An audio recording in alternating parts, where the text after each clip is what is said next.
is a presentation of Fox Sports. We are Baltimore. We are Ohio. What looked like an epic rally by the Indians in the ninth inning turned into a tough loss when Escobar sent the Angels home a winner. The Tribe has to get right back on the horse today, and they'll try to get on the board early against former Indians pitcher David Huff. Danny Salazar missed his last start but returns to the mound with some impressive power numbers. Next on Sports Time Ohio.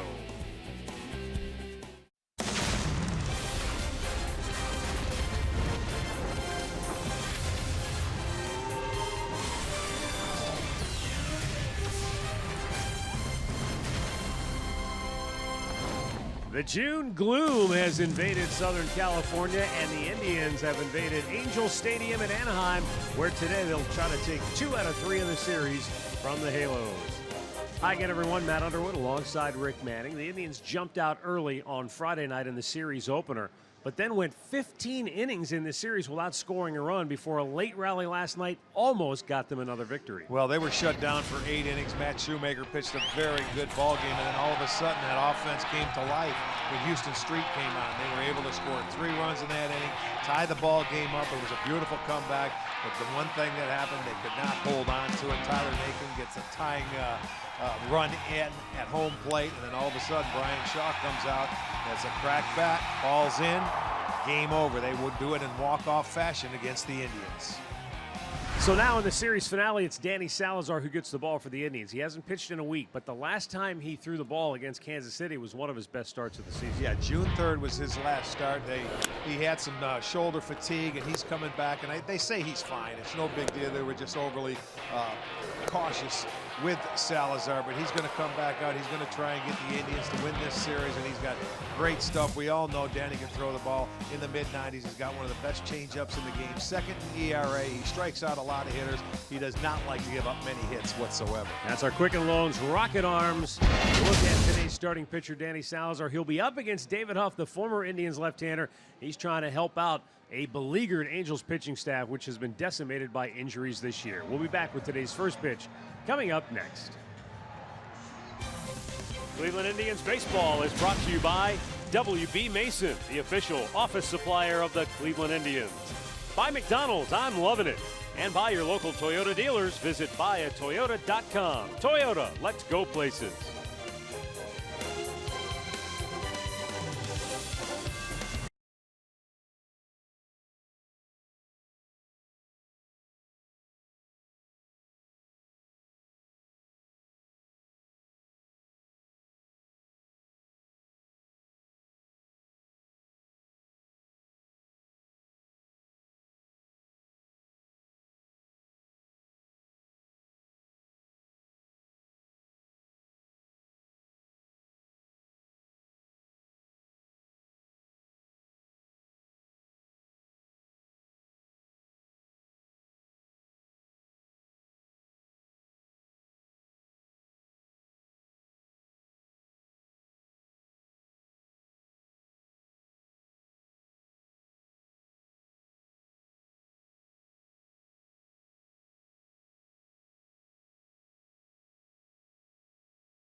Welcome to the rubber match here at Angel Stadium in Anaheim, California. Angels have taken the field, Indians coming to bat, and it's a different-looking Tribe lineup. Let's go down to Andre Knott with more on that. Well, for the second day in a row, the lineup's a little different up the middle, as you'll have Jason Kipnis taking the day off. For Terry Francona, he looks at this lineup and he looks at this trip. You had 4 night games in Seattle. You get in here late on Friday morning or Thursday night. Then he wanted to take care of his guys. He says also, when you look ahead, you have 3 games in Kansas City where it's supposed to be over 90 degrees. So he wants to get Michael Martinez and some of the energy guys in the lineup early and late. He likes how the guys have been playing recently, so that's why he's going with the lineup this way, because he wants his best for the guys when they get to Kansas City. All right, thanks a lot, Andre. And for the Indians, 8 right-handed bats against former Indian David Huff. Let's take a look at how it stacks up, courtesy of Progressive. Rajai Davis in the leadoff spot. Then it's Jose Ramirez. Francisco Lindor batting 3rd. Mike Napoli cleanup. Carlos Santana 5th. Yan Gomes will bat 6th. Then it's Juan Uribe, Lonnie Chisenhall, and Michael Martinez. And in Northern Ohio Hyundai, starting pitcher is going to be David Huff, former #1 draft pick for the Indians. He will make his 2nd start, and he pitched his first time out in his last start against the Yankees. 3 2/3 innings, gave up 8 hits, 5 runs. He gave up a couple of home runs in that ball game, and we'll give you some more information on him shortly. And the defense behind Huff this afternoon looks like this. Cunningham is in left, Trout is in center, Calhoun is in right, Marte at 3rd, Petit is at short, Giovatella at 2nd, Crone is at 1st, Perez behind the plate. And the umpires this afternoon, Mark Ripperger has the plate, Kerwin Danley, Andy Fletcher, and Rob Drake on the bases. And we're ready to go.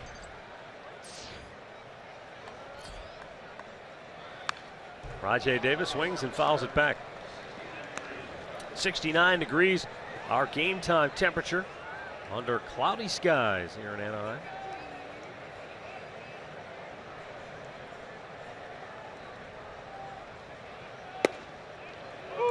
And Huff delivers a strike. It's quickly 0-2.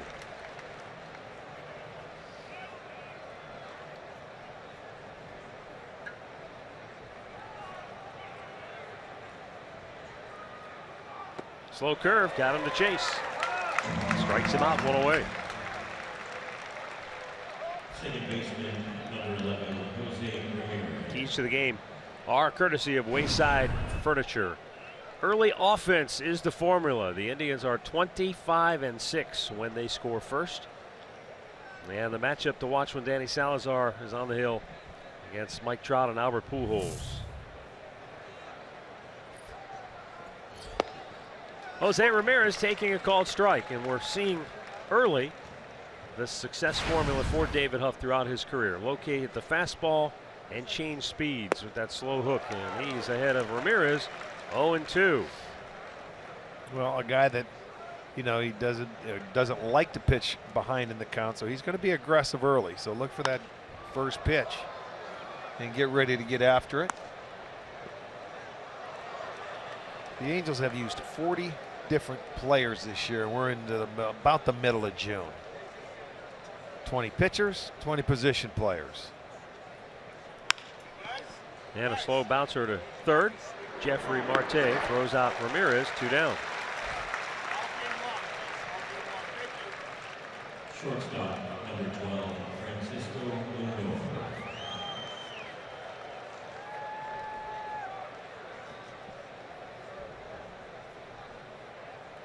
Francisco Lindor will bat with 2 down and the bases empty here in inning number 1.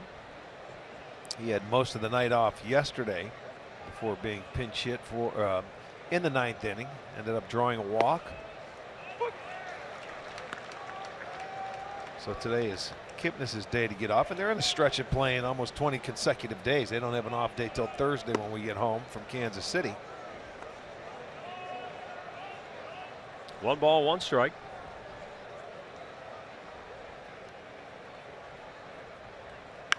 And Lindor hits a ball high in the air, deep to left. Back is Cunningham. He's out of room. It's out of here. Francisco Lindor with his 7th home run of the year. And the Indians strike first with a 2-out solo blast in inning number 1.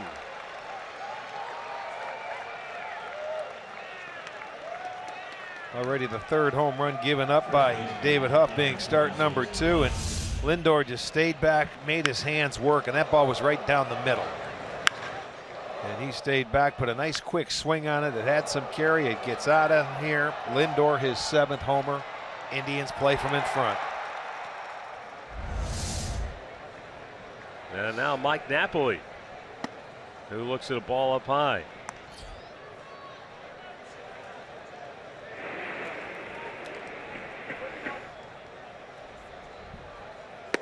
Yeah, that's outside, 2-0.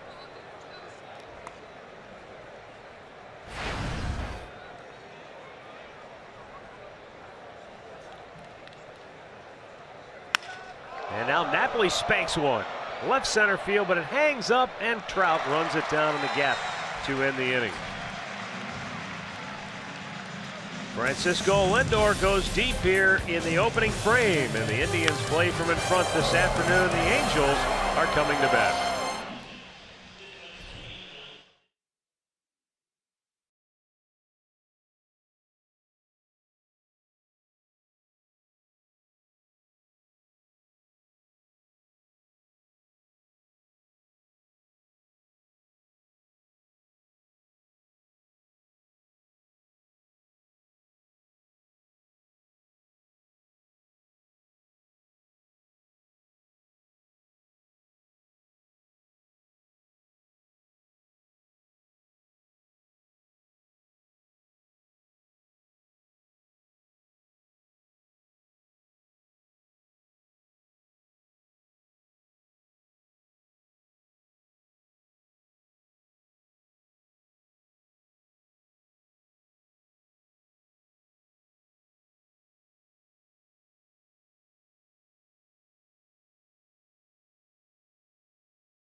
Giving the Indians an early lead here today. Let's take a look at Mike Scioscia's starting lineup for the Angels. Cole Calhoun will lead it off. Then it's Mike Trout, followed by Albert Pujols, Jeffrey Marte, C.J. Cron, Todd Cunningham, and then Johnny Giavotella, Carlos Perez, and Gregorio Petit. And the Northern Ohio Hyundai starting pitcher this afternoon for the Indians, Danny Salazar, his 12th start of the year. He's had 9 days off. His last start, June 3rd, against the Kansas City Royals. Some shoulder fatigue, as we've filled you in on, but everything seems to be fine. Danny will be ready to go. And he has put up some very impressive numbers, 6-3, second best ERA in the league. He has a lot of strikeouts and doesn't give up very many hits at all. And a fastball in there for strike one. Cole Calhoun, 2 for 8 in the series, has driven in a pair of runs.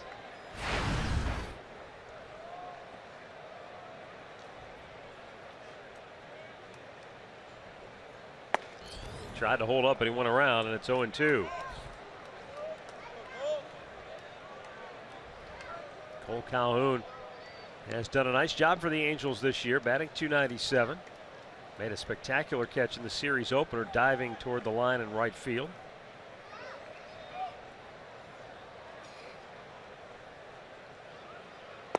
And he took a little something off and strikes him out with just a beautiful changeup. 1 down. Let's set that Indians defense, brought to you by Jeep behind Salazar today. It's going to be Davis in left. It'll be Martinez in center, Chisenhall over and right. Uribe at third, Lindor at short. Ramirez at second, Santana at first, with Gomes doing the catching. Yeah, Danny has one of the best changeups in the league, and left-handers, it shows. Hitting just 150 off of him, 17 hits on the year and 114 at bats. Now Mike Trout 2 out of 8 in the series with an RBI. Looks at another fastball low, 2-0. See Danny trying to pinpoint that location down and away, but maybe just overthrowing a bit. Well, Trout, one of the better low ball hitters in the game today. And I don't care if it's a breaking ball or a fastball. He can get after it down there. You can throw the fastball when you get mid-thigh and above. He's one of the guys. It's tough for him to catch up to it. He has a good swing. Right down Broadway, 3-1.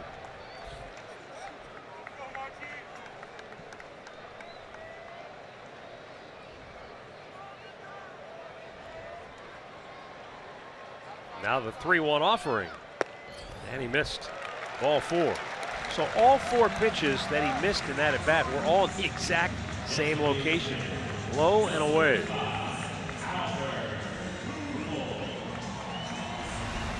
Our player profile is brought to you by Levin Furniture. Mike Trout, league MVP 2 years ago. Already a 4-time All-Star and Silver Slugger winner. Very productive each and every year so far in his career. Yeah, one of the most exciting players in the game today. And he can run too. He's stolen 9. He's been caught just 1 time. Albert Pujols' first ball swinging, and it's fouled right back into the booth. Almost took out JR. I'll tell you, JR was ready. Hold on a second. We got to get our glove up. Why are they busting your chops there? Safety again, brother. Take that ball back home to your son. 1 on and 1 out. And the 0-1 is up high.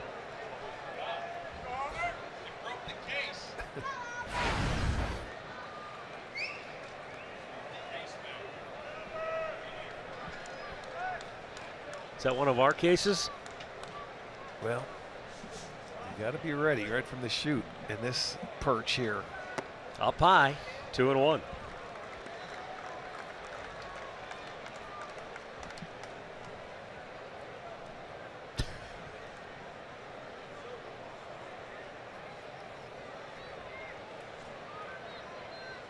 Trout held at first by Carlos Santana. Ramirez, the second baseman, shading him up the middle. High and foul and out of play. Well, he was out in front of that one.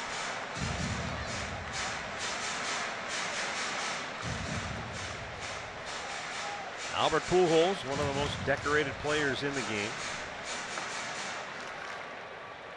572 career home runs. He's 1 behind Harmon Killebrew for 11th place all time. Guess who comes in tomorrow? Minnesota Twins. Yes, they do. So it's appropriate that he saves it for that team. Let's hope so. The 2-2 in the air to right. Lonnie Chisenhall will make the catch, and there are 2 down.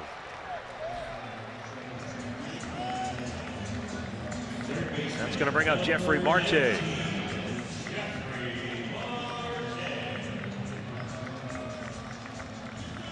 Marte's been a nice surprise at the plate for the Angels. 5 of his last 8 hits have gone for extra bases, 3 home runs and 2 doubles.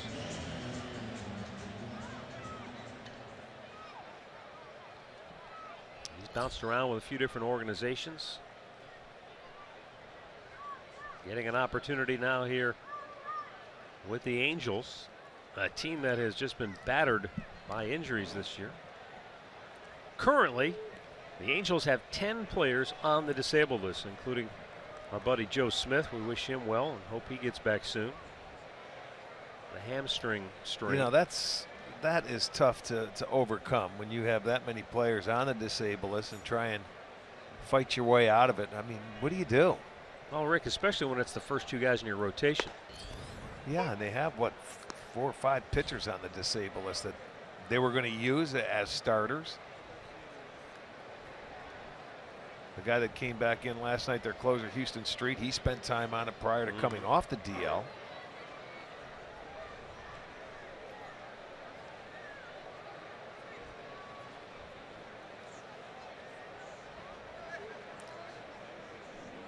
2 down here in inning number 1. Indians with a 1-0 lead.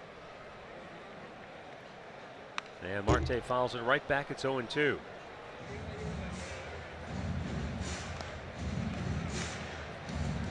No, Mike Trout, who's aboard at first base, has said that while it's not easy going through the losing spells that the Angels have, he said they're trying to keep the heads high and keep the attitude upbeat.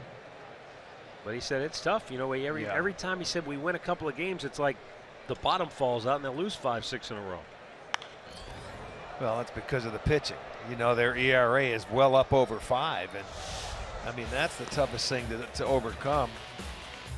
Well, there you get a look at Garrett Richards, key guy at the top of that rotation. C.J. Wilson, a veteran who's been around a long time. Andrew Haney, Nick Tropiano. You know, you look Tyler at Skaggs, another guy that they thought they were going to get him back fairly soon. He had a setback. And you look at their ERA in the month of June in 10 games, it's a 5.51. So you can't string anything together when you're pitching that poorly. Weak ground ball to third, Uribe up with it, and the inning is over. Danny Salazar puts a 0 on the board, and after 1, it's Cleveland 1, the Angels nothing.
MLB.com at bat app. You can stay connected all season with radio broadcast, video highlights, stats, news, and more.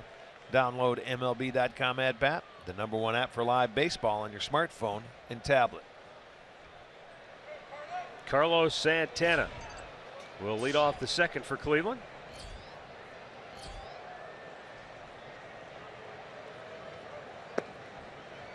Blowing away ball 1.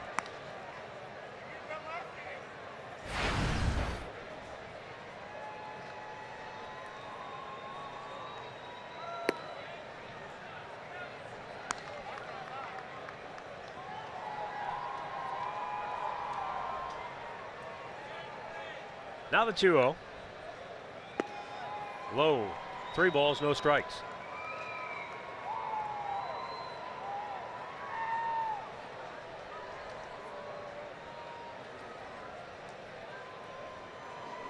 Now the 3-0. And Santana taking all the way.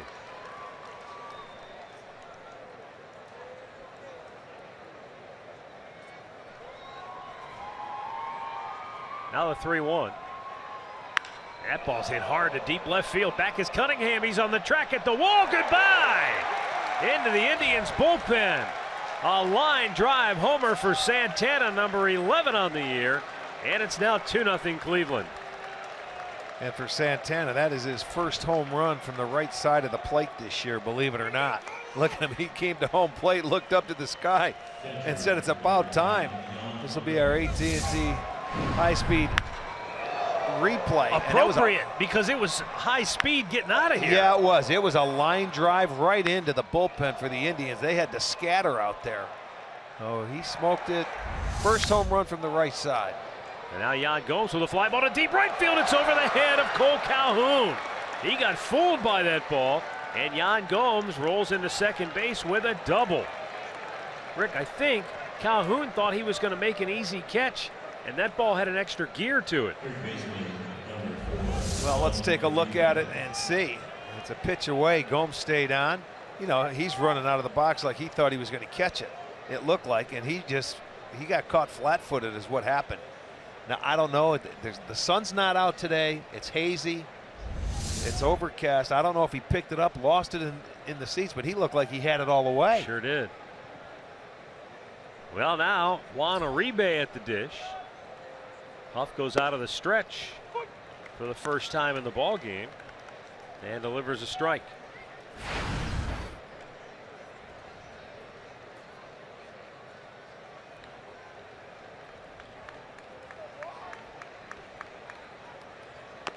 Checked his swing, and it's going to stay foul.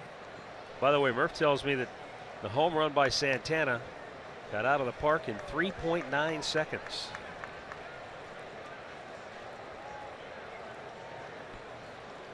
And I know this is something you're really interested in. It was 102 miles an hour coming off the bat. Okay. That's good. All I know is there's one on the board. That's all I care about. Here's the 2-strike pitch. He checked. Yeah, he might have. He did not go, says Kerwin Danley down at first.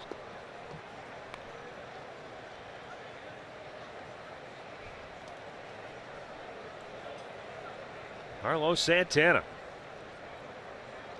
joining Frankie Lindor with a solo shot here today. Now Uribe trying to at least get Yan Gomes over to third base if he can. Time call.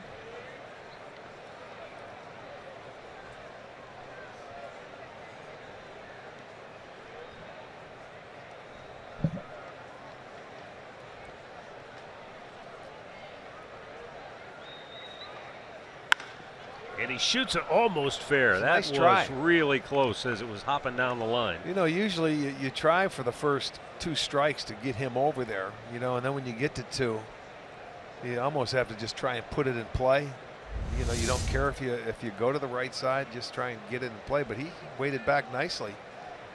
And I think David Huff trying to throw him off speed pitches so he rolls over on it. But the key, put it in play and hope you can move him, you know, to third base into scoring position. Give the next guy an opportunity. Coming inside, he does roll over on it, and it eats up Marte. Gomes will stop at third. Uribe a wide turn. He'll stay at first. And on the error, the Indians have runners at the corners with nobody out. Well, they catch a break. He did put it in play, but it was right at the third baseman, so Gomes should not have been able to move up. But once he gets under the glove into left field, they'll have runners at the corners. That's a second error by an Angels third baseman in this series. You know, Escobar was charged with an error in game 1, although it looked like the first baseman should have made the catch on that ball at first. That is true. That's a play there where sort of an in-between hop. He laid back on it, though, and it made it a much tougher play for him, waiting on that ball. Now Lonnie Chisenhall with a chance to drive in a run. Lonnie, the lone left-handed bat in the lineup today. Mike Sarwaw coaching at third. Sandy Alomar, of course, at first base.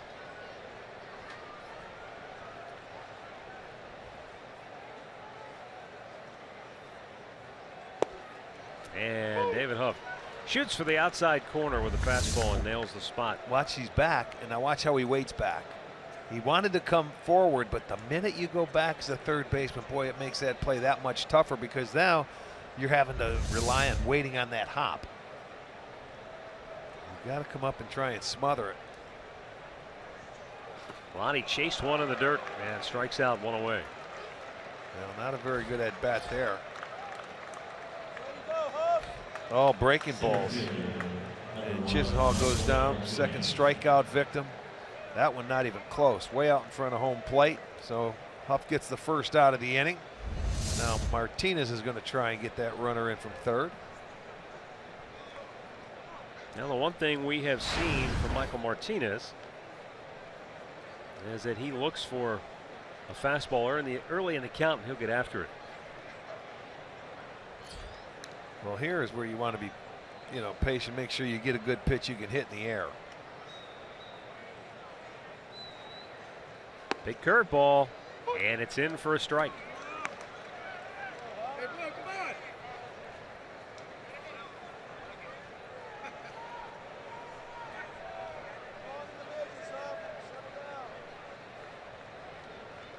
Yan Gomes is at third base. Juan Uribe over at first. Checked his swing and a tapper back to Huff. What he did goes he to do? second for one, and they lost the ball. Do they get the force there? They do. So Uribe is forced out, says second base umpire Andy Fletcher. A run scores, and it's 3-0 Cleveland. And Martinez safe on the fielder's choice, and Huff looked like he just froze. No, he lost. Either he didn't know how many outs there were. You need a double play here, or you stop the runner. You get the check swing, and he was just going to go to first base and then realized, I got to go for two. I think he forgot there was a guy on first base, to be honest with you. It sort of looked that way. And then all of a sudden, well, they get the run in. They do get the lead runner going to second. Credit Michael Martinez with an RBI, his first.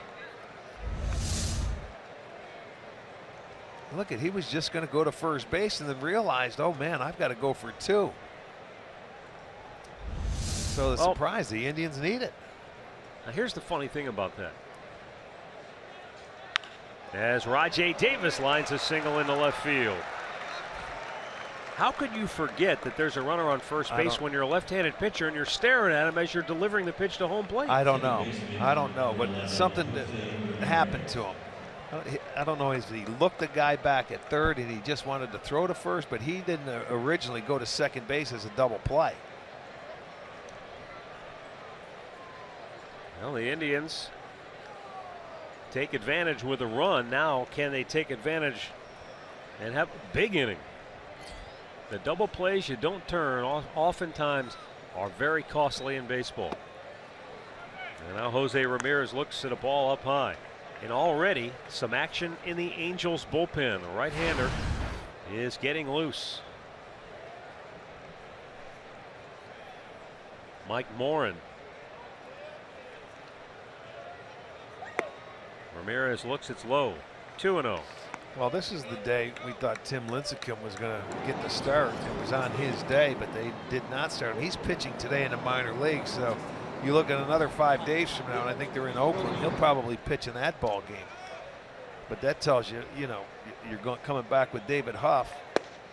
Very well could be David Huff's last start for the Angels. Yeah, well, he went 3 2/3 his last start, and he's getting rocked here early, although some of it not his problem. There was an error in this inning.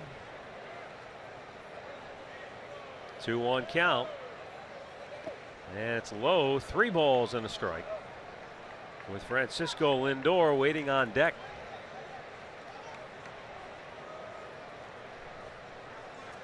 Yeah, you wonder what the patience level of Mike Scioscia will be today. Well, their bullpen was used a lot on Friday night. Hardly at all last night. And last night it should have been a complete game, and I think he did the Indians a favor going to his closer, to be honest with you. But they've been able to jump out early against the left-handed starters. But I would think this leash is going to be short because you've got Salazar on the mound. You can't afford to fall behind any more than what you are right now. Payoff pitch, runners go, and it's high, ball for the bases are loaded. Well, I would not be surprised to see Scioscia come walking out of that dugout right now. Here's our cricket, something to smile about. Francisco Lindor. How about that swing? Nice, smooth, easy, and the ball just jumped. I have a feeling he's been a little tired. That off day paid dividends already in the first at bat. He was hitting .450 from that side of the plate. you know, until this recent couple weeks where it seems like he's been a little tired and his body's been moving a little bit, but he stayed back nicely on that one. Bases loaded with 2 down. And Lindor takes a slow hook for ball 1.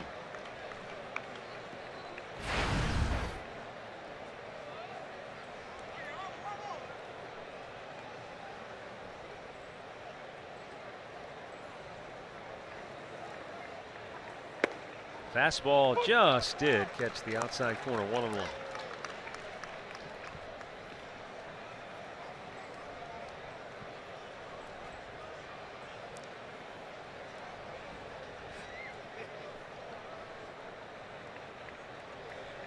Now the 1-1 offering. And Lindor with a line drive base hit into right field. That'll score Martinez. Davis coming home. He scores as well. Down to third goes Jose Ramirez. And Francisco Lindor with a 2-out, 2-run single makes it a 4-run second inning. And the Indians lead it 5-0. And they've knocked David Huff out of the ball game as Mike Scioscia will go to the bullpen. Well, he hit with a fastball before that, and then Lindor says, okay, you want to go back out there? I'll just shoot you to right field. That was another pretty swing. So Lindor already 2 for 2 with 3 RBIs. As Huff is going to exit, he goes an inning and 2/3 in this start. And I don't think he will make another start for him the next time.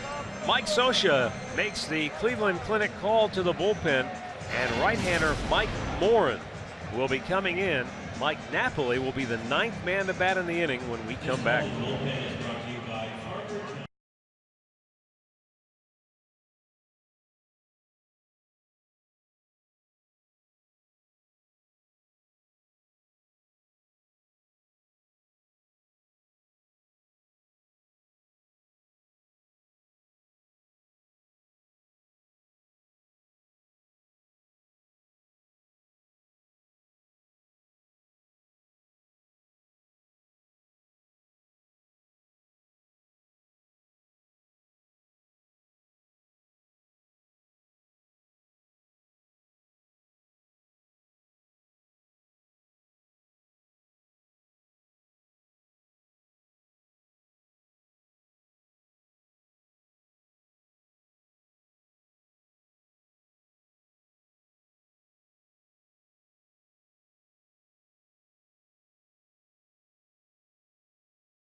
$2 beers out in the district from 5 to 7.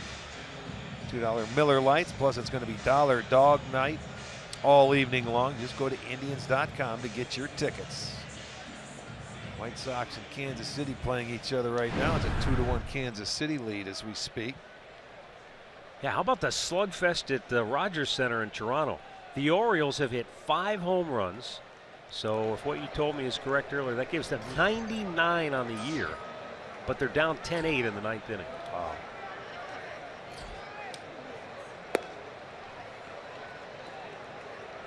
Mike Napoli fly to center his first time up.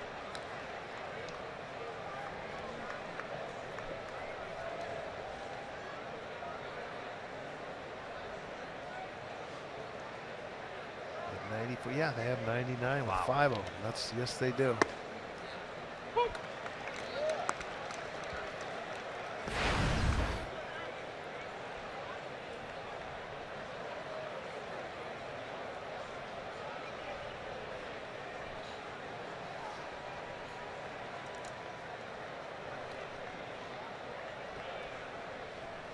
Throw to first, back with a dive, Ramirez.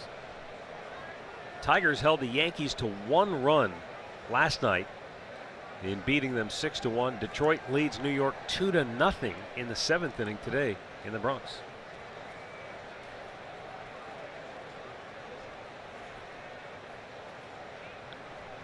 A 4-run second inning for Cleveland, as Morin continues to keep an eye on Lindor over at first. Like I said, Ramirez before. Jose's over at third base.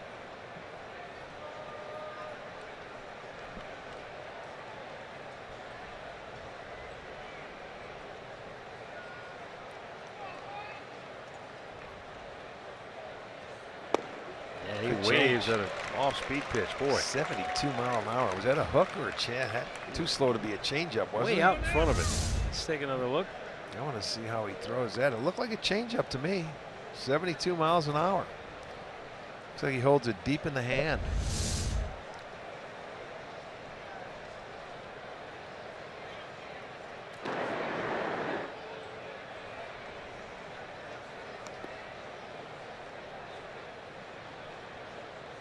There is literally nobody on the right side of the infield for the Angels. They're playing Napoli to pull the ball, which is understandable. The 1-2. Got him. Boy, that pitch pretty devastating. But the Indians blow it open here with 4 in the 2nd. Carlos Santana goes deep. Lindor drives in a pair.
Leading it off.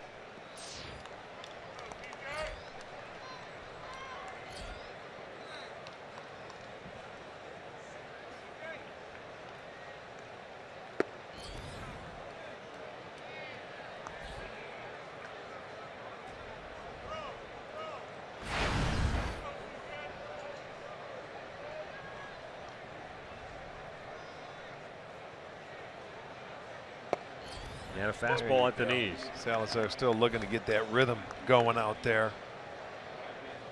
The extra rest.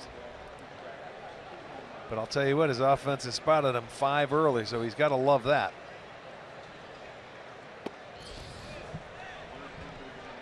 Low and away, 3-1. This was the same kind of rut he got into when he faced Mike Trout in the first inning.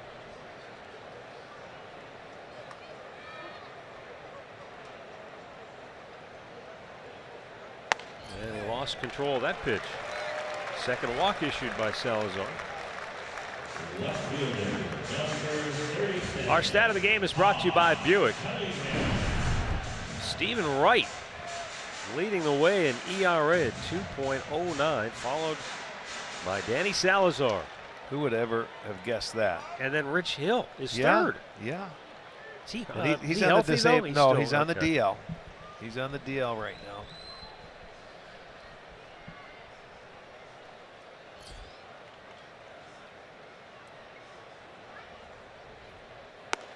All right. Yeah, that's. Dome says, all right, let's get this reeled in here.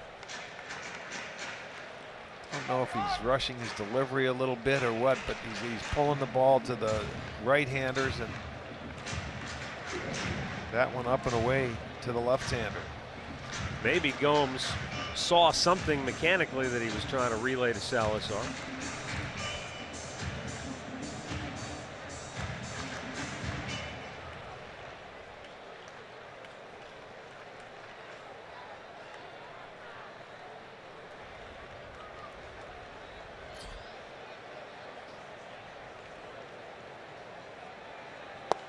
And he gets online there. 1 ball, 1 strike. Todd Cunningham at .299 at AAA. Couple of homers. 7 doubles, 2 triples.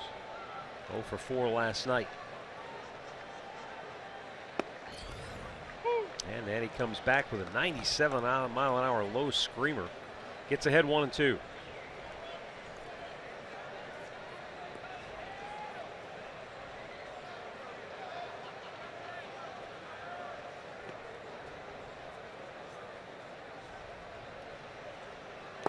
And Cunningham, swing and a miss, strikes out.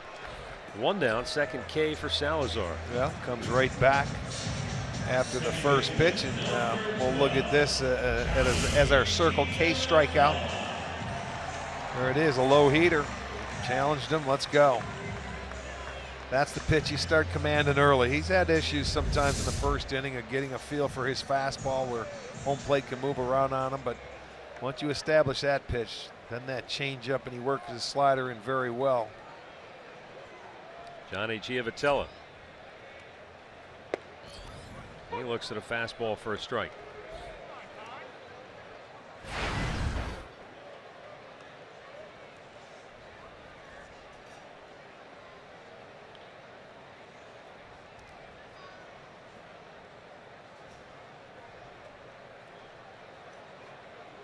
C.J. Cron, the runner at first, held there by Santana. Shoots it foul right side. And it's 0-2.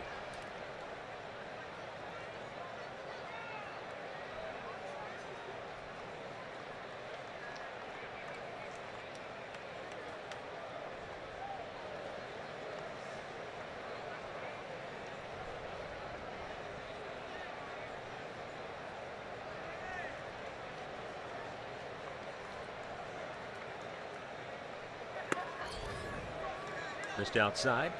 1 ball, 2 strikes.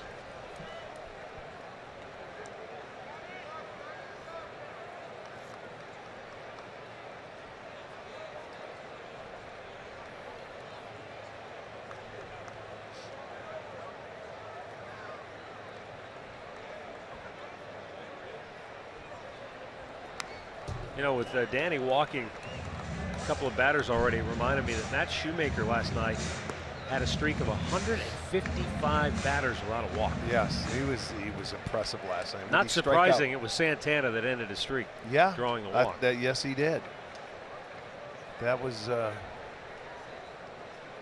did he have? 49 strikeouts. 48 or 49 strikeouts. 49 strikeouts without a walk. Yeah, that's impressive. I mean, he was locked in. The split finger fastball he was throwing was very good to go with a good fastball.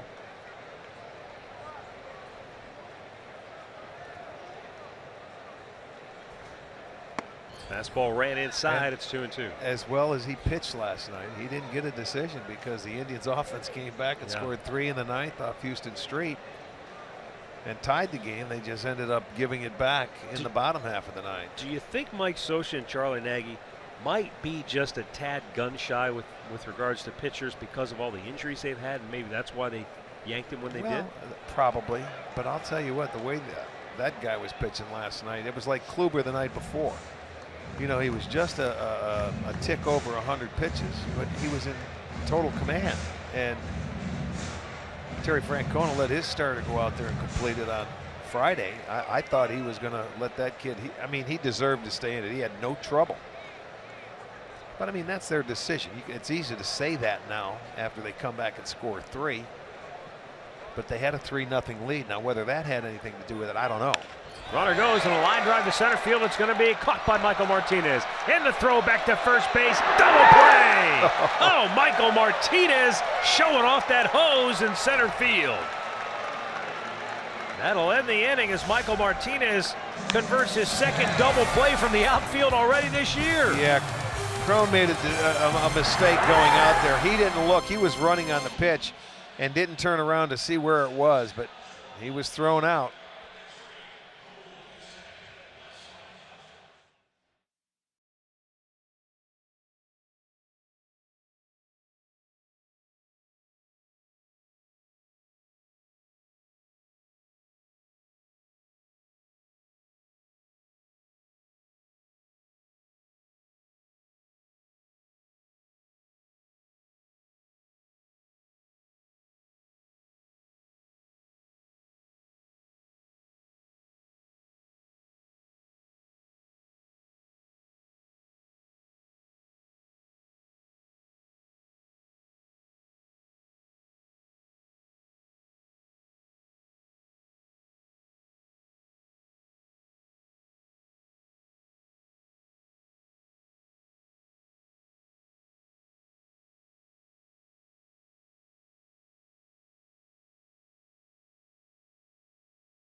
A high five from his pitcher, Danny Salazar, turning that double play to get out of the inning.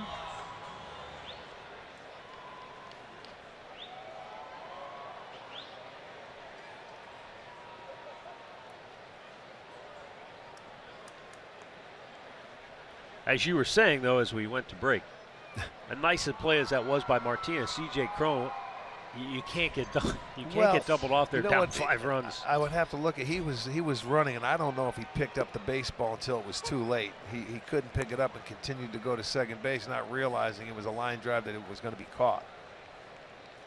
Sometimes you see a runner, once he goes, he just says, I'm going. I'm not going to be able to get back anyway, and they'll just keep on going. And if the guy catches it, it's an easy double play, but he did try to get back. But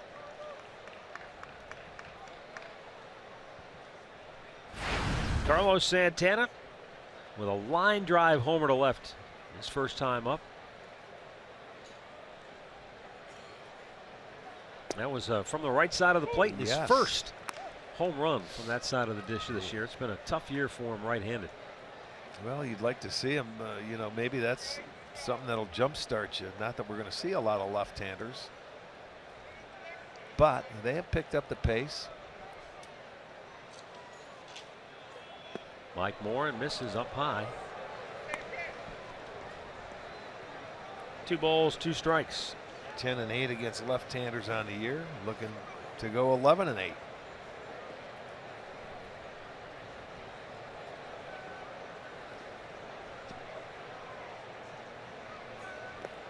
Down low.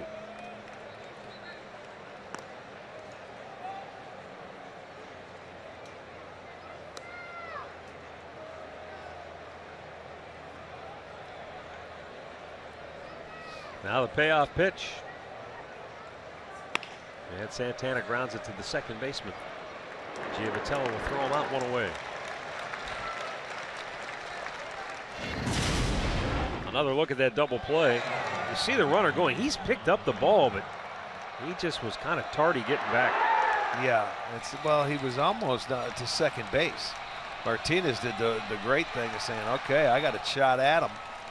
Fired a seed, one hop to Santana to finish that double play. Remember that nice one he had in Chicago, throwing out the guy at home plate. Yeah. From right field.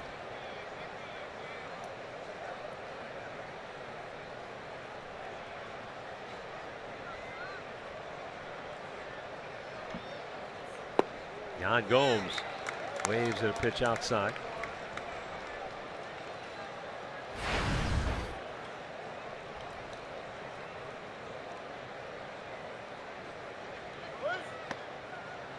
Upstairs, 1-2 the count.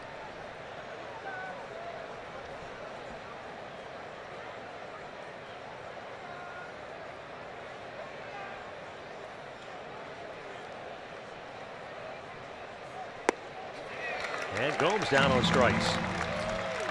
Second K for Mike Moore, and he's retired all 3 that he's faced since coming into the game.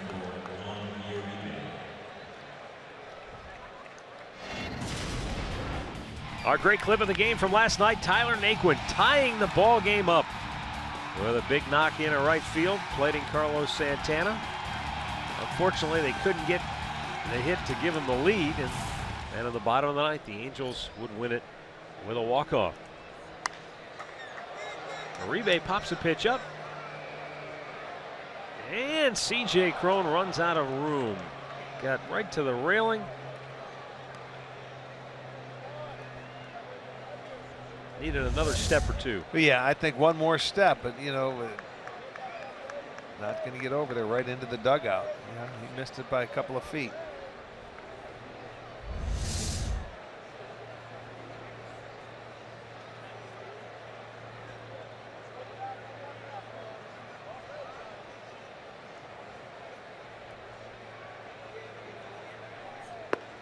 Nice pitch on the outside corner.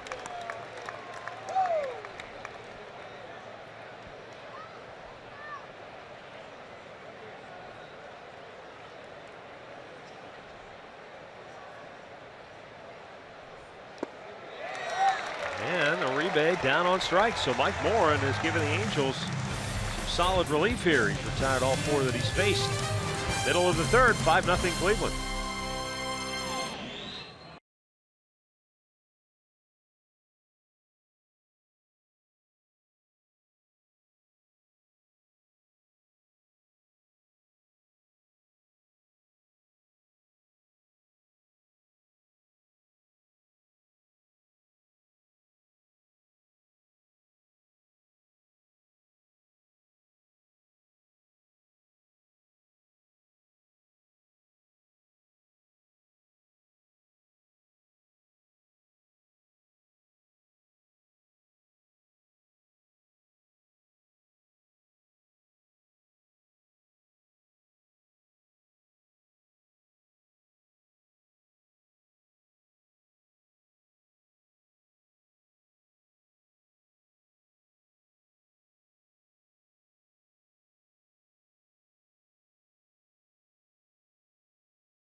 Stay tuned later in the game for Miller Time, brought to you by Miller Lite.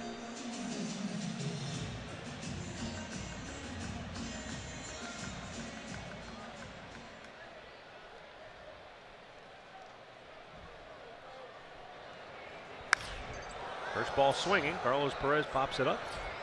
Out goes Lindor. Called off by Rajai Davis. Yeah, that was up there for a while. You want an outfielder to come in and take it. The injury report brought to you by the attorneys at Elk & Elk. Around the big leagues, Francisco Cervelli, a broken bone in his left hand. He's on the DL. Austin Jackson. Boy, speaking of Austin Jackson, did you see the White Sox cut ties now with Jimmy Rollins? Yes, I did. Designated him for assignment. They're cutting people left and right.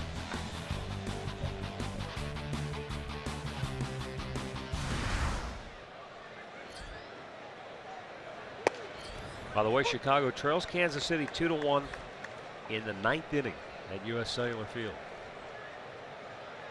So final in Toronto, Blue Jays held on and beat Baltimore 10-9.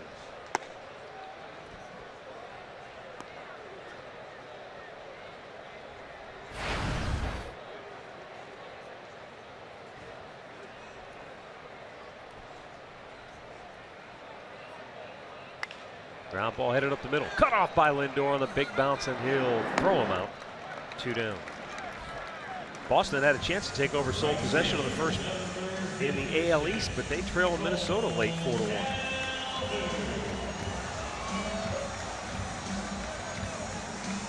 Top of the order, Cole Calhoun struck out his only time up. Minnesota leading in the 8th, trying to snap a 3-game slide.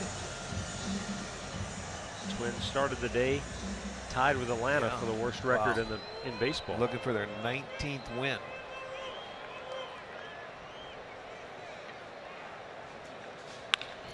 To left, and Rajay is there, and the Angels go 1-2-3. 3 complete from Anaheim. It's Cleveland 5 and the Angels nothing.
All smiles for the Indians so far. They lead at 5-0. And here in the 4th inning, Lonnie Chisenhall will lead it off.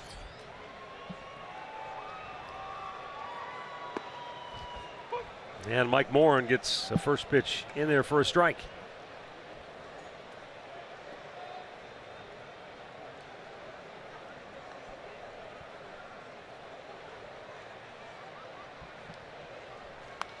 Fouled right back.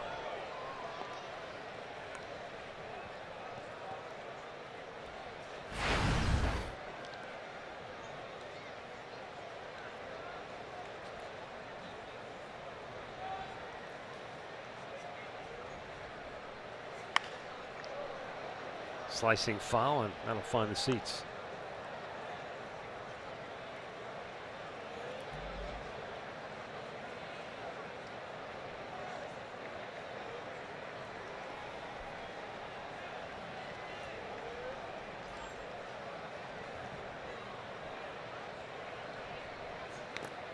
Lonnie fouls that back.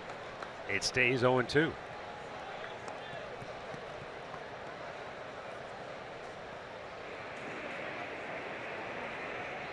Mike Moran's come in and 16 of his 21 pitches have been strikes. Change up. Giavitello will throw him out, 1 down.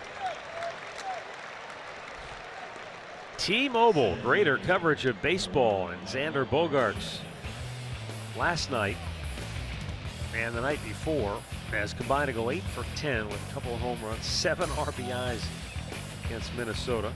Boy, he's off to a start. He just continues to get hit after hit after. He's a hit machine.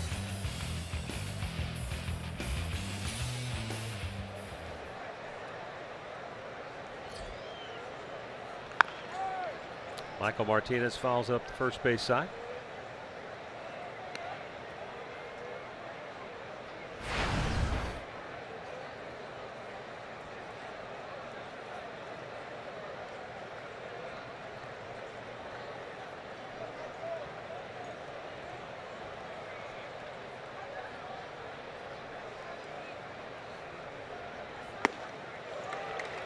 So far today, Bogaerts 1 for 3 against Minnesota.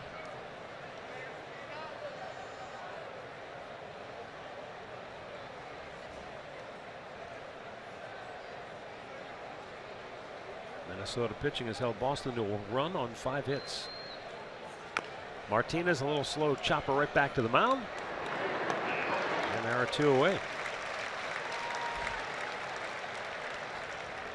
Well, you might want to grab a Jason Kipnis replica road jersey. The gray ones, courtesy of KeyBank. That'll take place Saturday. We come home and host the White Sox. Plus, it'll be a post-game fireworks display. So come on out, and it'll honor the 2016 Rock and Roll Hall of Fame inductees. Go to Indians.com and get your tickets.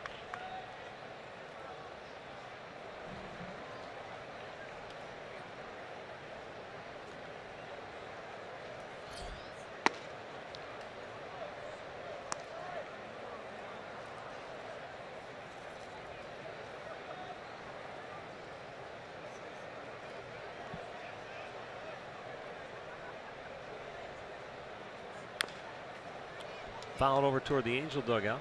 Boy, remember when it looked like Houston was starting to creep up in the AL West? Yeah. Dallas Keuchel lost today. Now, it's hard to fault him. They got shut out by Matt Moore. Final score was 5-0. Keuchel is now 3-9 on the season after going 20-8 a year ago. And his ERA is 5.54. Cy Young, it sounds a lot like what happened to Kluber this next year following a Cy Young year. Think about it. Yep. Breaks don't go your way. Certain things happen.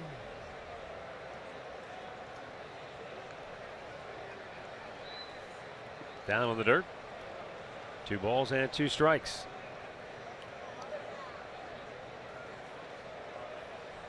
Well, there's Corey Kluber, who pitched a dynamite ball game in the series opener, going the distance to get the win. Now the Indians in position to take the series.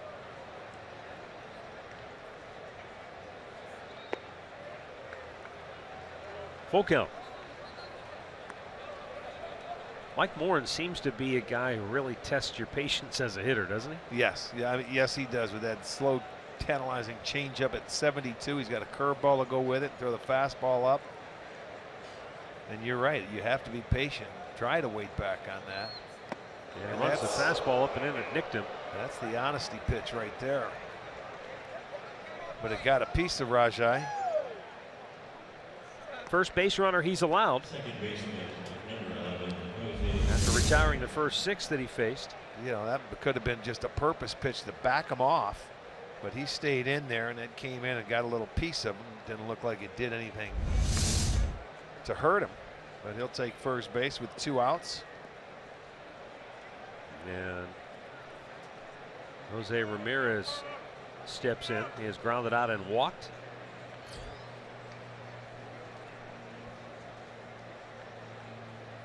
Ramirez has a hit in 3 straight games. Yes.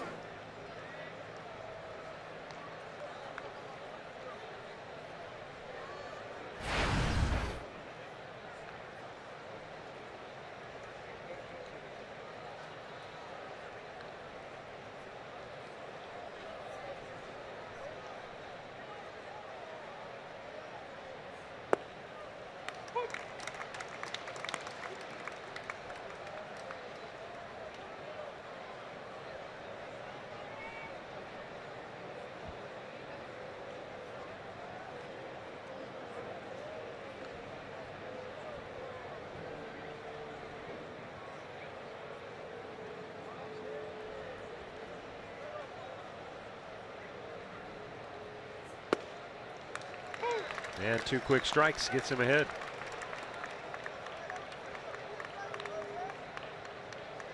I know we're still not to the halfway point of the season yet, but boy, you can't look at Jose Ramirez and say this is a fluke anymore. He's leading the team in batting average and done a nice job consistently performing day in and day out. Yes, he has.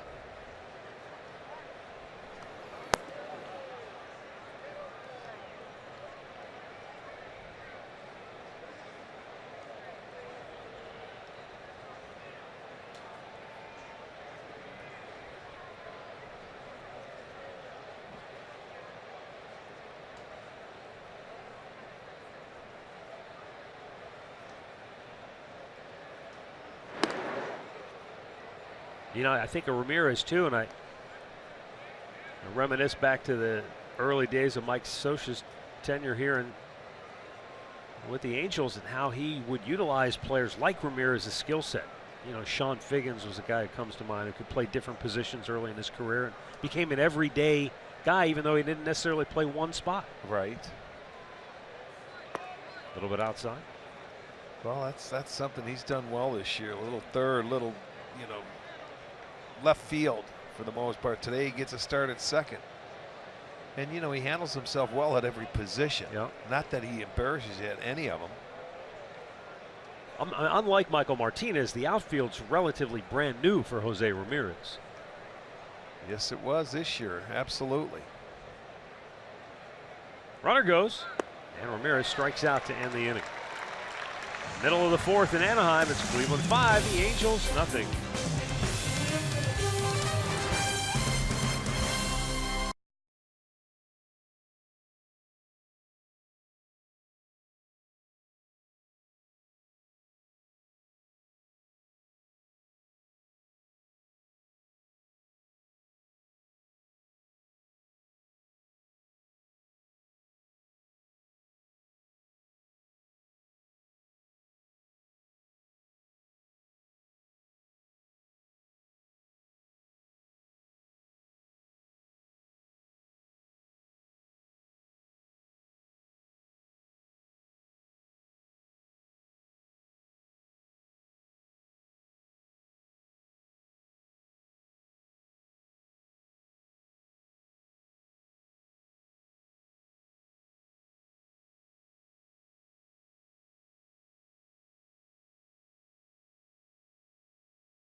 Chief Wahoo hat, quite like that one.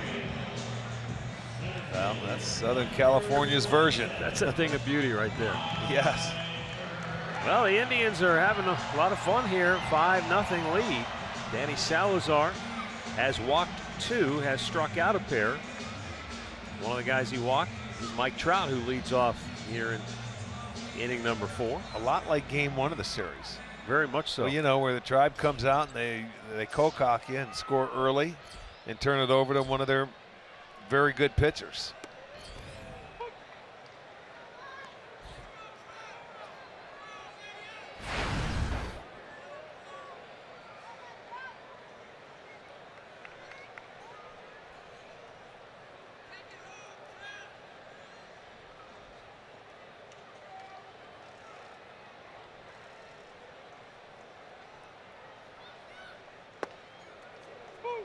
We haven't seen. That's a pitch we haven't seen from him yet early in this game. The curveball for Salazar to take you off of the fastball changeup. What it's been like, just a little different look to a good hitter like Trout.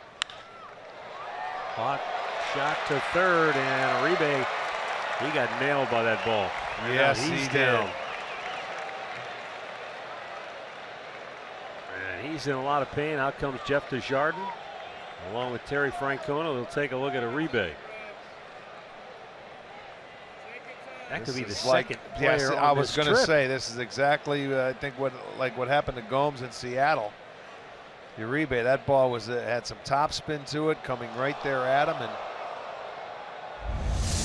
you know it's not going to be pretty. It's a one hopper, and you know just couldn't get the glove to it, and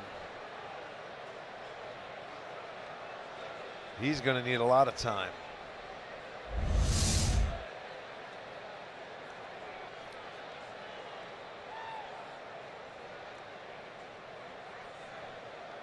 Yan Gomes missed what, three straight? I believe he did. Trying to think of what game it was in Seattle. Was it the first one? Okay, and he didn't play till he got here.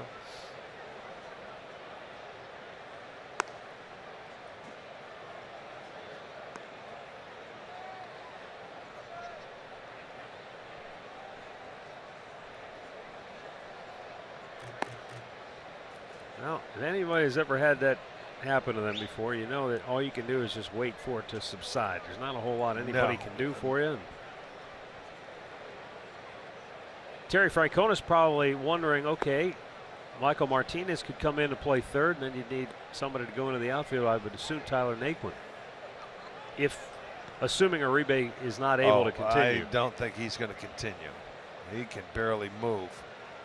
It's taken him a few minutes just to get him to roll over to the other side. Jason Kipnis is starting to get loose, so maybe he'll just come in to play second base, and Ramirez will go to the outfield. Yeah, I do not see Uribe in this game the rest of this day. That's for sure. Let's hope he can get up and walk off. They're going to help him to his feet, and it looks like Jason Kipnis is indeed coming into the ball game.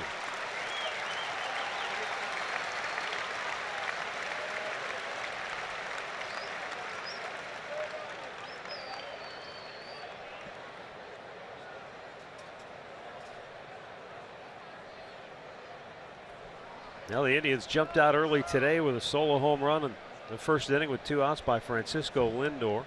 And Santana led off the second with a solo shot.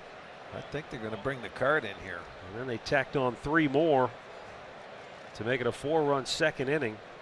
And David Huff did not survive inning number 2. And that's been it.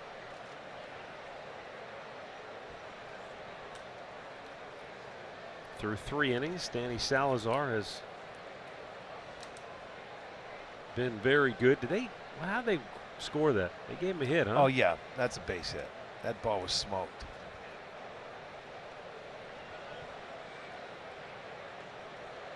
Here comes the cart. They are going to cart him off.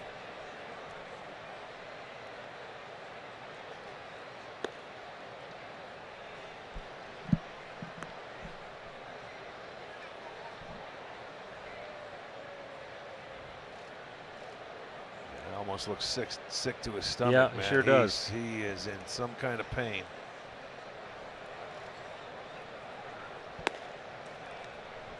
Look, he can't even take a step.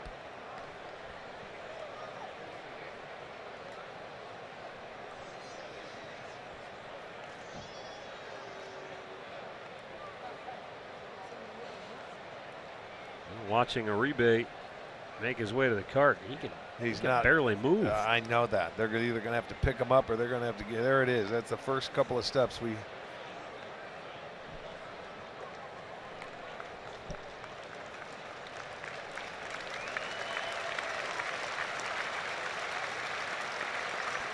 Don't hit any bumps on the way out.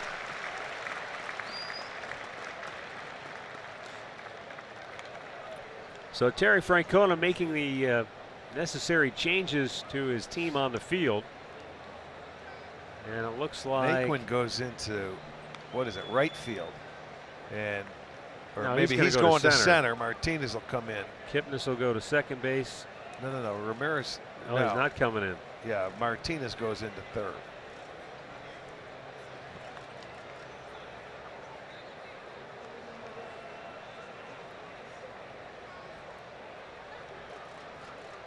So here's again how things happened today. Francisco Lindor with 2 outs in the first inning took David Huff deep for a solo shot. And then in the second inning, Santana led off with a home run and a line drive smash that got out of here in a hurry. Then there was a defensive miscue, which was costly for the Angels by third baseman Jeffrey Marte. And then later in the inning, with the bases loaded, Francisco Lindor chased Huff with a 2-out, 2-run single. And that has accounted for all the scoring in the ballgame. And Juan Uribe, a lot of pain. Yes, he is. That does not look good for Juan. Let's hope he's going to be okay.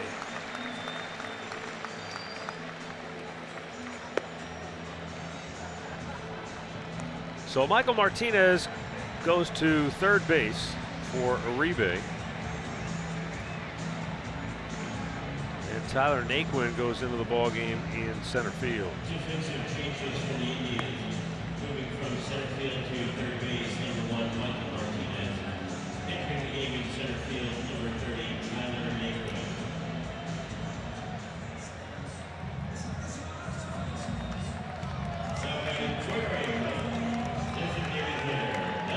About that though, twice already on this road trip, and Indians players had to leave the ball game after getting hit by a ball. And the worst possible spot for a male.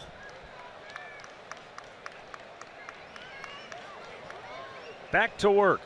Albert Pujols, the batter. Fly to right his only time up.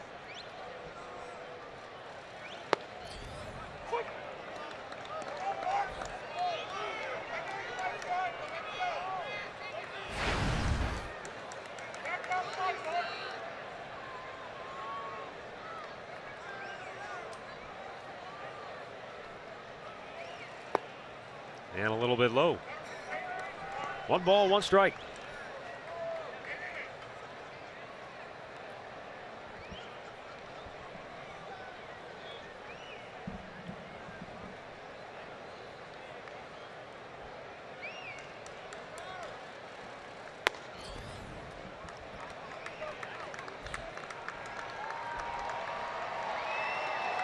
Seems like Dan's trying to get a little extra velocity when you're facing a guy like Pujols.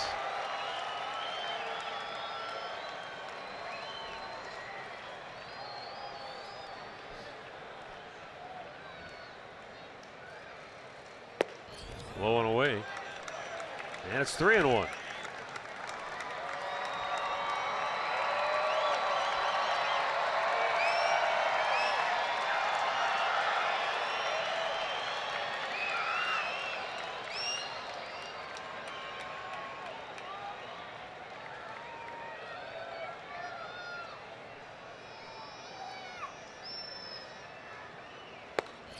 And he walked him, so now the Angels have the first 2 on to start the inning.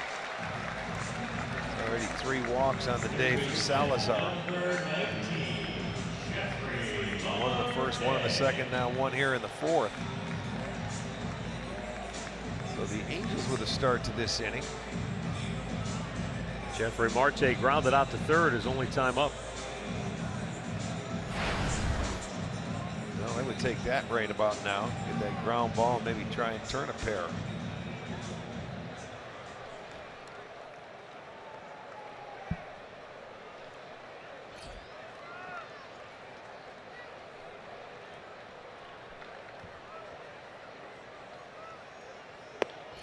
Salazar with the first pitch strike.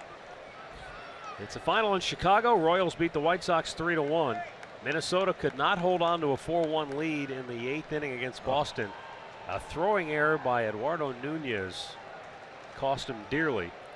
The third baseman in that game for Minnesota, and the Red Sox rallied to tie it at 4. Huh.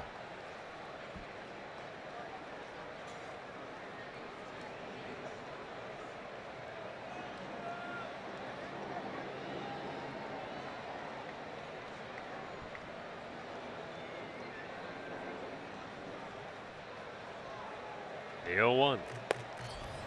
Just outside again. He's been outside with a ton of pitches today. Yeah, to the right-handers. Yes, he has.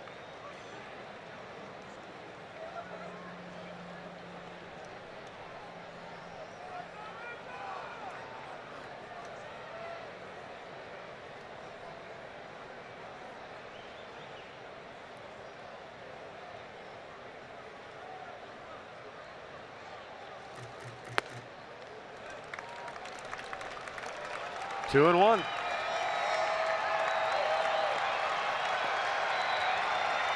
Well, when you look at Danny, his ball strike ratio, not very good. 28 strikes, 21 balls out of his 49 pitches. Well, what he's doing is he's giving the Angels some hope here.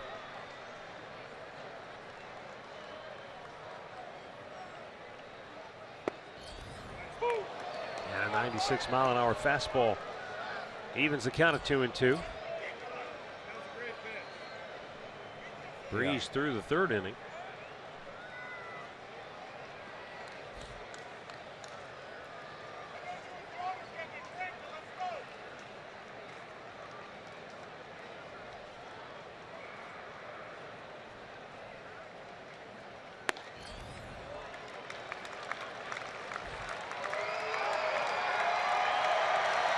That's one of those days where, you know, nothing's getting put in play. The defense, I mean, after that layoff here in this inning because of Uribe getting hit, defensively you're standing around. You know, you're getting caught on your heels. It's been one of those games they're not putting anything in play.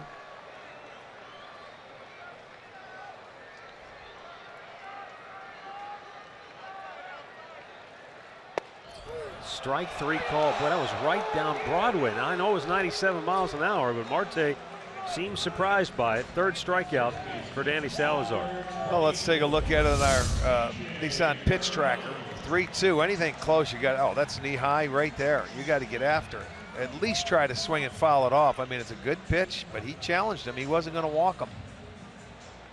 You get to 2 strikes, you've got to try to find a way to swing it. And, you know, as far as the Angels go, they've struck out the least amount in the American League, so they find a way to put it in play. Let's go down to Andre. He's down in the penalty box. Yeah, this is a penalty box. You know what, Danny Salazar over this long layoff, he got a little frustrated that we kept asking how he was doing, but Terry Francona says, look, take care of your maintenance your body. You got to take care of it a little bit better because we're not going to be able to give you this rest anymore this season unless you go on the DL. But no rhythm today for him at all, it seems, with the score. And it shows. It shows that he looks a little rusty, and he's a lot of his pitches outside that rhythm. I don't know if he's overthrowing or what. Well, usually when he's outside like that, is he overthrowing or overextending is usually what he says after the game. So we'll have to see. Did you get 2 minutes for high sticking or roughing? I think it's roughing. You should hear some of the stuff I can hear down here too. 2 on, 1 out. And C.J. Cron with a 1-ball, 1-strike count walked his only time up. Foul ball. Yeah, he didn't mean to, but glanced off the bat. He's in the hole 1-2.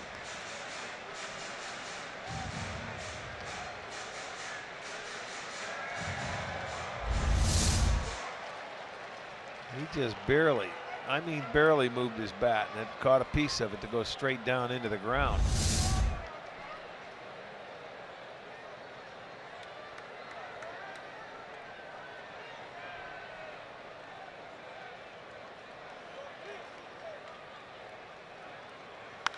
Out of play to the right.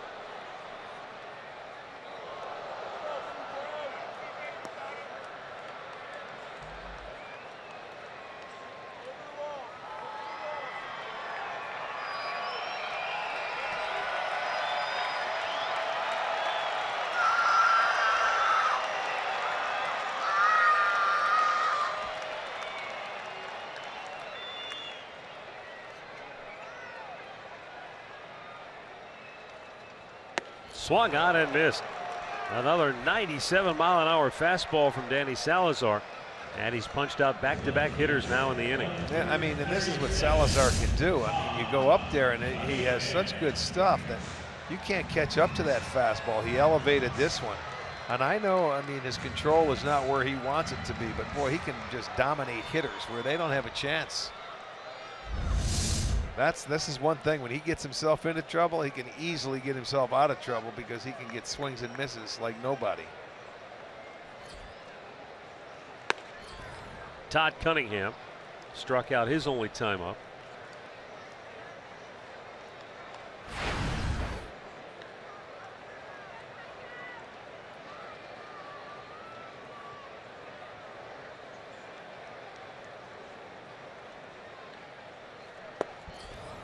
And again, he just threw the fastball right by him.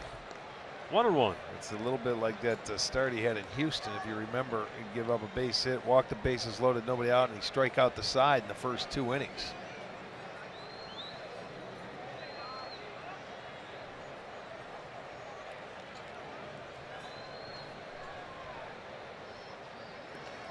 He swung at that. He did. He swung is right. 1-2 the count. That ball must have had to hit 5 feet out in front of the plate. I mean, I don't know if I've ever seen this before. Yeah, he swung, and then he ducked, so it didn't hit him.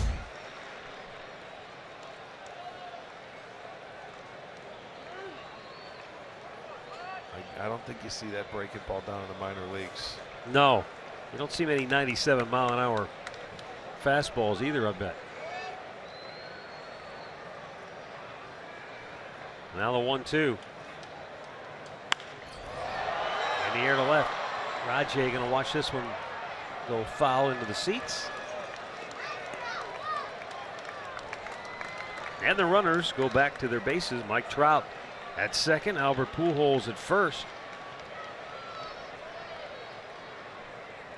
Inning started with a ground ball by Trout, sharply hit to third. Juan Uribe couldn't make the play, but the ball played him, knocked him out of the ball game. After the delay, Salazar walked Pujols, fell behind Marte, came back to strike him out, struck out Crone. And now the 1-2 to Cunningham is up and in. And the count evens at 2 balls, 2 strikes.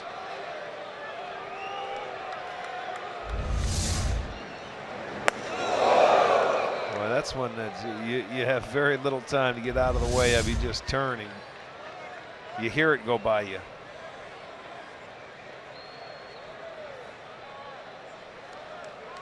If that doesn't make your heart rate go up a little bit, nothing will. Breaking ball locked him up. Inning over. What a weird inning. But Danny Salazar finishes it with 3 consecutive strikeouts. And after 4, Indians lead the Angels 5-0.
Cleveland Indians baseball is brought to you by Levin Furniture. For the best deals on furniture and mattresses, shop Levin's. And by Jack Link's Beef Jerky, wishing you a wild and happy National Jerky Day.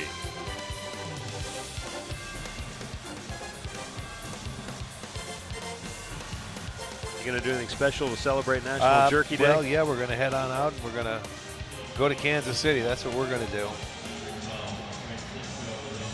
Mike Morin went 2 1/3 innings of scoreless relief. The only batter that reached was a hit batter. He struck out 4. It would give way to Cam Bedrosian, who's the 3rd Angels pitcher to work here this afternoon.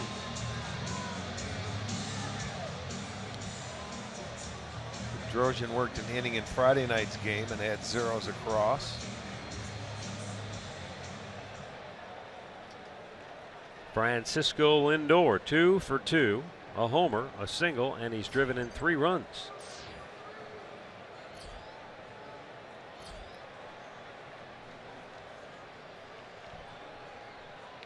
He's got a little ways to go to catch up to Joe Rudy, who on this day 39 years ago against the Indians hit 2 home runs, drove in 5 in an 11-4 Angels win over the Indians.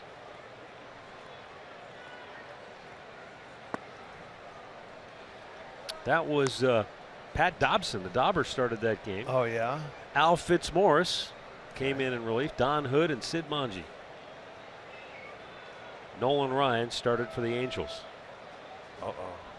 Well, he gave up a few then. Yeah, he gave up 2 runs on 3 hits. And Dave LaRoche pitched 2 1/3 innings to get the save, even though he gave up 2 runs in 2 1/3 innings.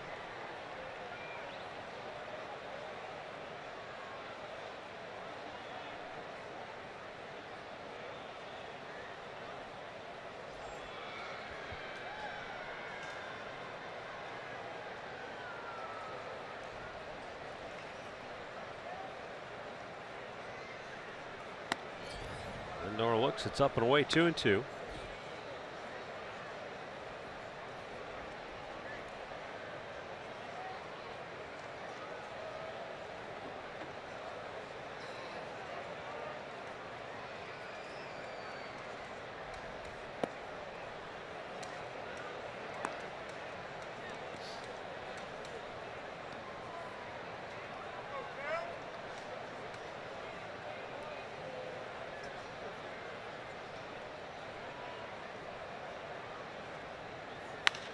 And Lindor with a bouncing ball.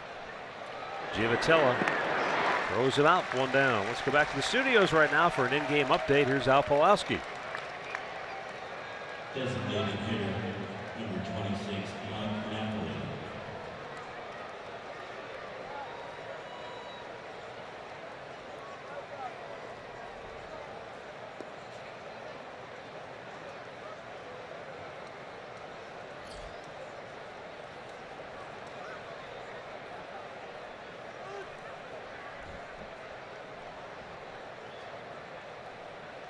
All right, thanks, Al. 500th career win for Ned Yost as Royals manager. How about that? In 7 years, he's 500 and 499. Wow. Well, this will make our first trip into Kansas City this year. To end this road trip on a 3-game series, all night games, Monday, Tuesday, Wednesday.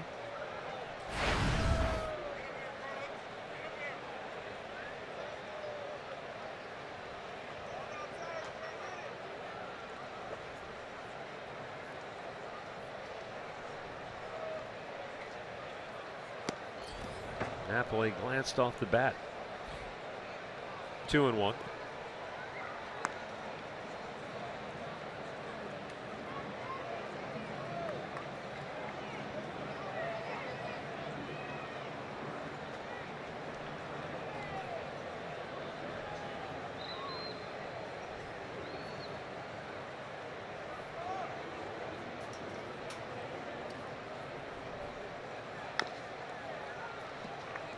Two balls and 2 strikes now. The count on Napoli. Now Detroit keeping pace with the Indians by beating the Yankees today 4-1. Well, Detroit and Kansas City with the same record, 32-30. Yeah, but the Tigers, and if the Indians go on to win today, both have won 8 out of 11, whereas Kansas City's lost 8 out of 11. Chicago's still a tough team to really figure out. Well, you know what? They're in. Boy, I don't know what's going on there. They've made a ton of moves in the last 10 days, bringing haven't guys they? in, designated guys. They sure have. Napoli shoots it to right field. That's a base hit down near the line. He may go for 2 here. It's cut off nicely by Calhoun, and will hold Napoli to a 1-out single. Nice swing there by Knapp. First baseman, number 41, Carlos Santana. Let's go back down to Andre. Mike Napoli loves being back here in Anaheim because it's the place that drafted him. He says it's different than going back to Boston because obviously they won a World Series there. But coming here, he'll never forget it. He loves playing here. He says it's usually sunny, so much so that his mom and sister even made the trip. They're out here with him. He says this always will be his home and always be the first place he thinks about when he thinks about his baseball career. Sure. Yeah, you never forget the people that drafted you and you know bring you onto the scene. It's something special.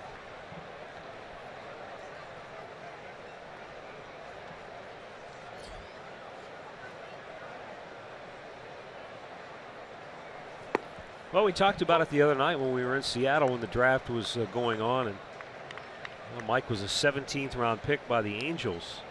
And this is a farm system that really, for a number of years, produced a lot of talent and good players that could step in and fill when somebody would either leave through free agency or if they needed to make a trade. But it's a farm system that has fallen on hard times, ranked by Baseball America as the worst farm system in baseball. So they're hoping that this most recent draft will get them back on track. They picked Torrey Hunter's son. I saw that. Terrific football player for Notre Dame.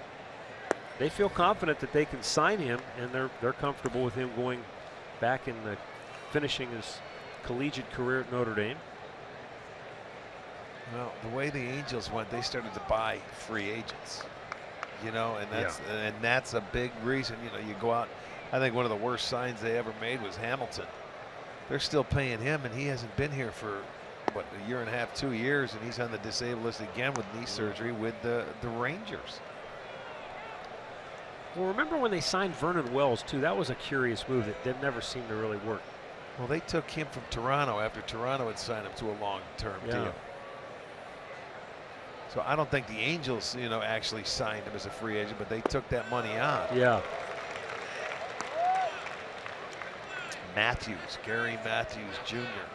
came out here and signed a big deal, and you know, it was perplexing on him. Well, I think the jury's still out on the Albert Pujols deal. That was a mega contract that they gave Pujols, and who's one of the game's all-time greats. But are they going to really see the kind of return on that investment? Santana smokes it to deep center. Trout on the dead run. He's at the wall. He leaps and makes the catch. And Napoli will have to retreat to first base. Boy, that ball took off like it was going to get out of here, and then all of a sudden, like the parachutes came out on it, and Trout able to make the catch out near the wall. I don't think it would have went out, but you can see his back. He gets to the wall, and it probably would have hit the top of the wall. But when he first hit it, I thought that ball was going to get out of here. I did too. But that's the big part of the yard. And he just was able to track it down. So 2 away for Yan Gomes.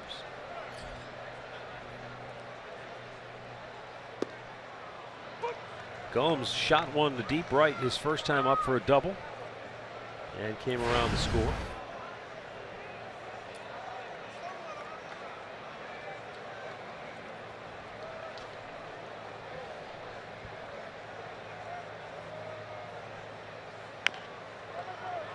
Right back to the mound. An easy play ends the inning. We're halfway through. Indians 5, the Angels nothing.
order due up here.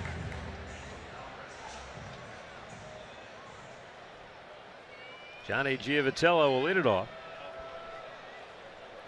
Danny Salazar just over 60 pitches on the afternoon. He's given up 1 hit. He's walked 3 and struck out 5, including the last 3 in a row. Yeah, he hasn't been consistent today for Danny, and as we mentioned many times, he's missed a start. He's been 9 days since his last pitched.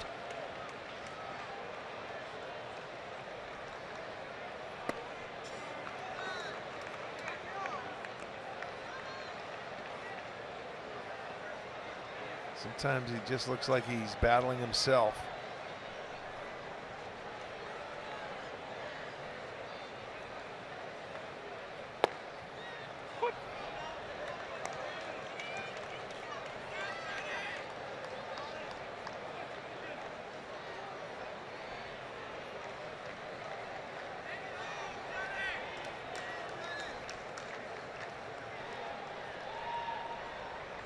Danny rocks the 2-1.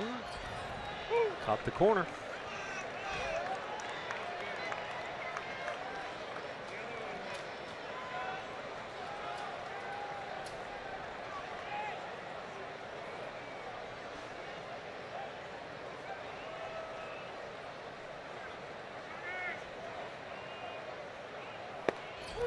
Strike 3 called. He painted the outside corner at the knees with 97. And that's 4 straight strikeouts for Salazar, 6 in the ballgame. Boy, you just go down. That ball had a little comeback to it, and that's when I think what Giavitello is a little mad at. He thought that ball was outside and came back after it hit the corner, but he gets the call.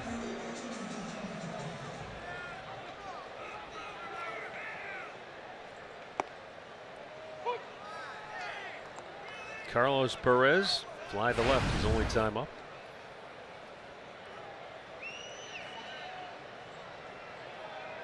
Oh, he tried to get time out and didn't get it called. Took that top hand off the bat to call for time, and the umpire didn't give it to him, so it's a ball, so a good thing for him. I don't think he was ready to hit.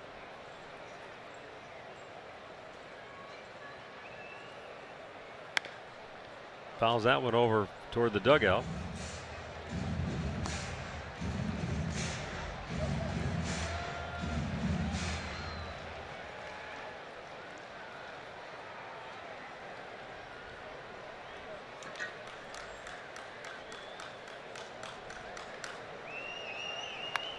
And a foul right back.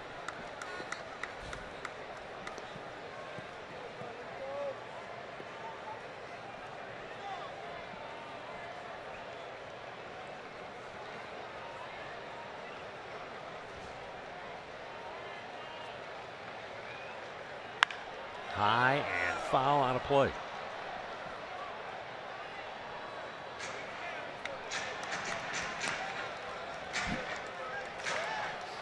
Maybe it's just selective memory, but I can't remember coming here to Anaheim and seeing a day quite like this. Where yesterday was cloudy all day here.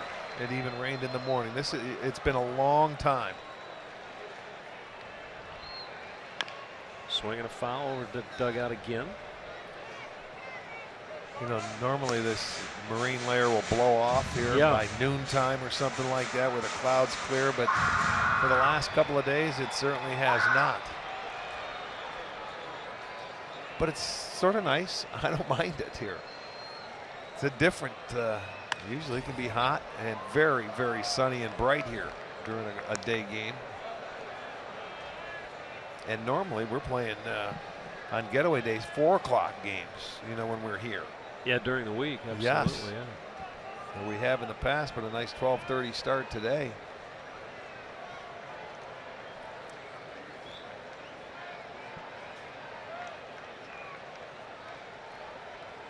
And Salazar shaking off a number of signs from Gomes.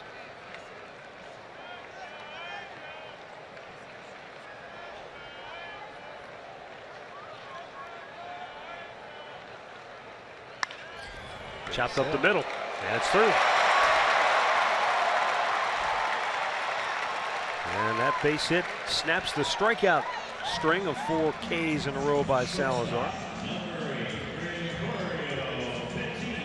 Well, the historic Oakmont Country Club will be the backdrop for the 116th U.S. Open Championship, and live coverage on FS1 begins Thursday through the final round on Father's Day.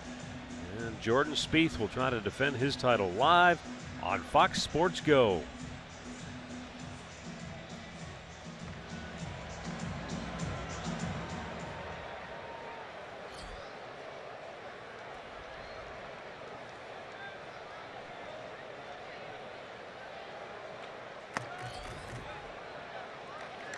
Hey, did you see, we want to send out our congratulations, the Lake Erie Monsters. Yeah, Calder Cup champs. Yes, they won it yesterday. Yeah.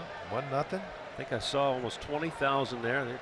The place was packed. They had the towels waving. Yeah, they didn't waste any time, did they? Good for them. Great for Cleveland. Cavs will try to send it to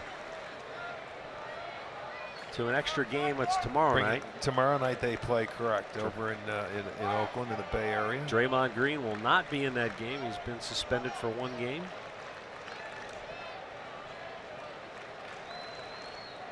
The 1-1. Swung out and missed.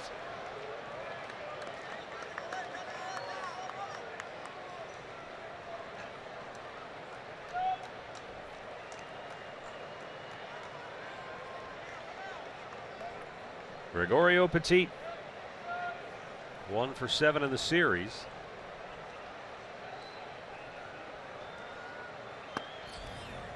Salazar misses outside 2-2.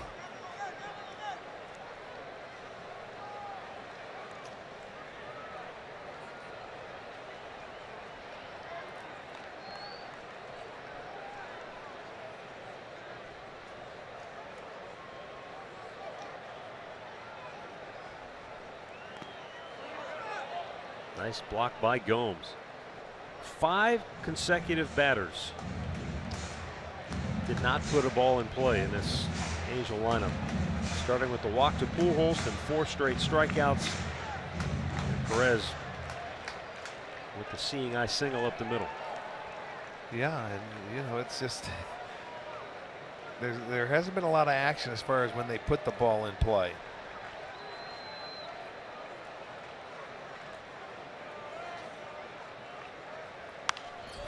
Popped up, back out of play.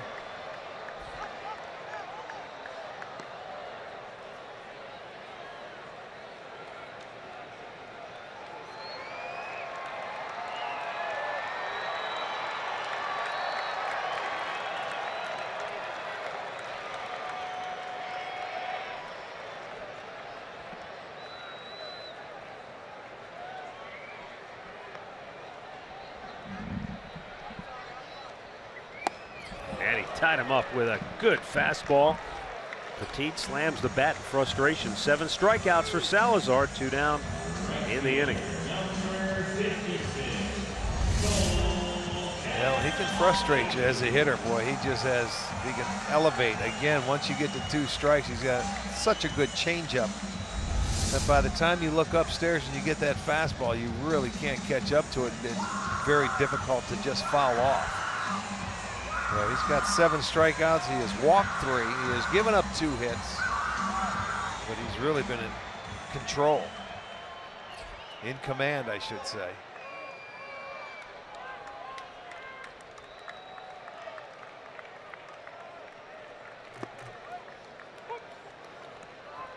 Nails the outside corner for a strike.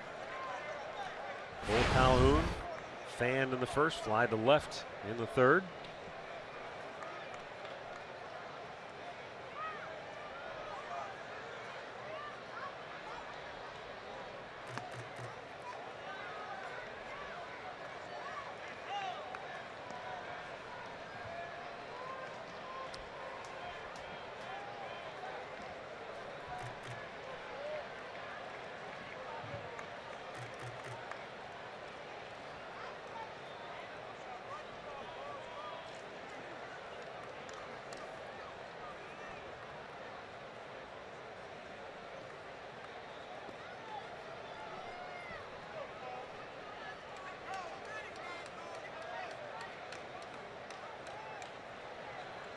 Now the 1-1 from Danny. Calhoun way out in front of it, fouled it off.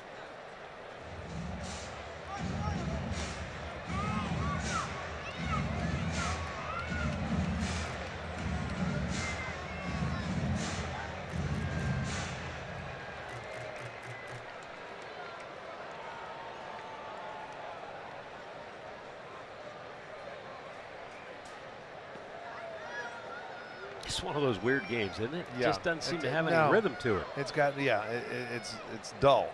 It's dull. There's not a lot of action on the field. The players are standing around. The hitters are stepping out. You know, it's just right now it's a boring game.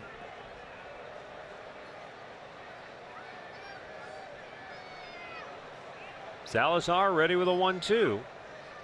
A little bit outside. I guess for me, the hard thing to try to put into words is that Salazar's been really good, but at the same time, his command is not there like he normally Yeah. is. I mean, he's lulling, he's lulling you to sleep. When he's throwing it into the strike zone, they can't hit it anyway. Right.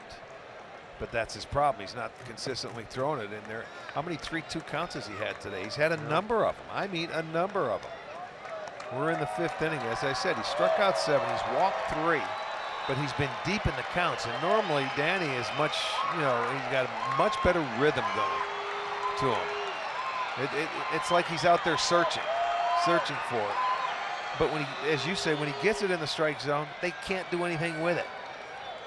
We've got 2 singles, but that's been it. And again, Calhoun steps out.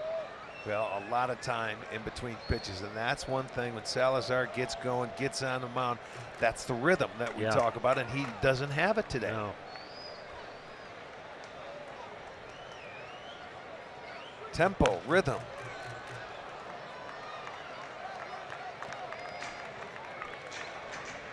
I can't imagine, Rick, what it must have been like, because I never had a chance to see him pitch, but sudden Sam McDowell, I mean, he had blow you away kind of stuff, but he'd have games where he might walk as many as he'd strike out, and there might be double figures for both. Yeah, could be. Yeah, I mean, that's just it. Some days you don't have it. This reminds me, in the last 2 innings, he's got over 50 pitches. Yeah, this is Danny Salazar of old. This isn't how we're used to seeing him this year. So, it's reverting back to how he used to be. Again, the runner goes, and another foul back. And it's almost like when he has to throw a strike, he's been able to do it, and then it's a swing and a miss. Yeah, and who knows if, again, is this just making an excuse, or is the extra rest playing into this? I don't know. We're going to find out after the game, because I'm sure somebody will ask him that, if that rest hurt him. He's had 5 full counts. But deep in almost every hitter. Why? What is going on here? That's the 4th or 5th time yes. Calhoun's had to step out. Well, he's waiting. He's getting in that box, and then Salazar just keeps.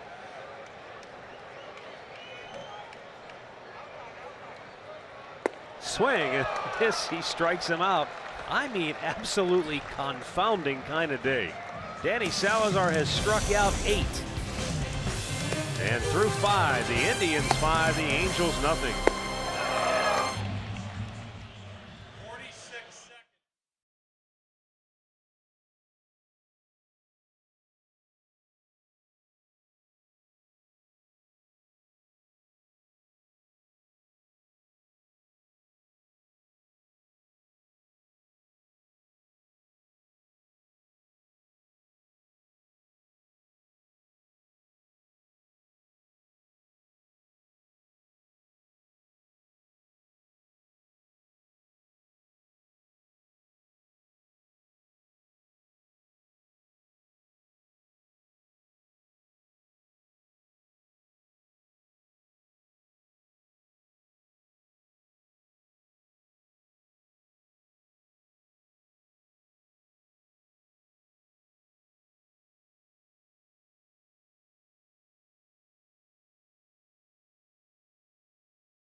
Well, our tribe rewards today, TV code is going to be Tommy. Go to Indians.com season tickets and check it out.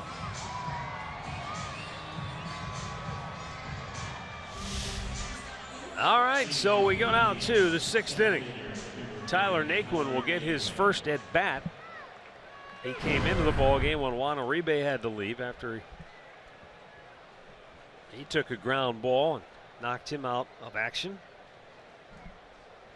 Jose Alvarez, left-hander. And he takes a strike.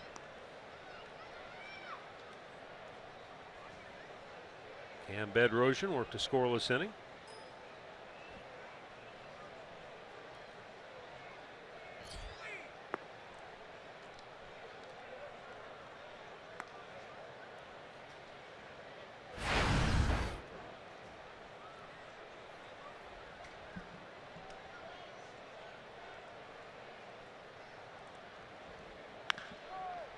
Bouncing ball fair behind the bag.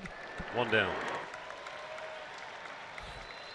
Our in-game recap brought to you by your local Toyota dealers. In the first with 2 outs, nobody aboard. Francisco Lindor with a long solo homer into the bullpen. Carlos Santana led off the 2nd inning with a solo smash. And then with 2 outs, it was Lindor again. This time a 2-run single to right. It was a 4-run 2nd inning for Cleveland. And nothing's happened since. Except a lot of strikeouts by Danny Salazar. He has fanned 8 on the day. It's just taken him a lot of pitches to do it.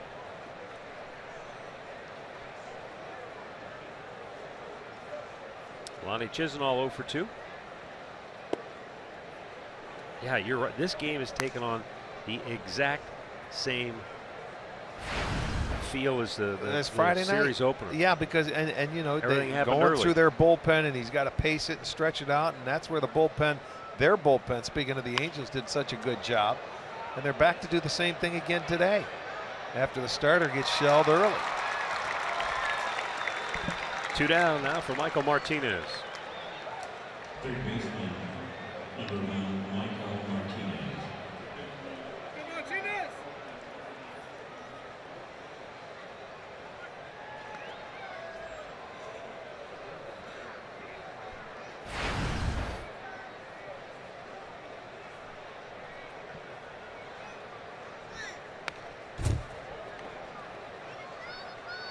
Martinez picked up an RBI in the 2nd inning on a fielder's choice. And you know, when you think back to that 2nd inning, there was an error charged to Jeffrey Marte, but there was also an error by David Huff that doesn't go down in the scorebook. And those 2 errors combined to do him in. I mean, the error by Marte was just a fielding error. He didn't make a play on a ground ball. But the error by David Huff cost him a chance to get out of the inning. Yes. Because Huff, instead of just turning to 2nd to throw a double play ball, hesitated. They didn't turn the double play, and the Indians wound up making them pay dearly.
Indians. 6th inning, bottom half. Mike Trout, Albert Pujols, Jeffrey Marte. Dan Otero is warming in the Indians bullpen if needed. Salazar is just over 90 pitches. He walked Mike Trout in the first, and then Trout with an infield single in the 4th.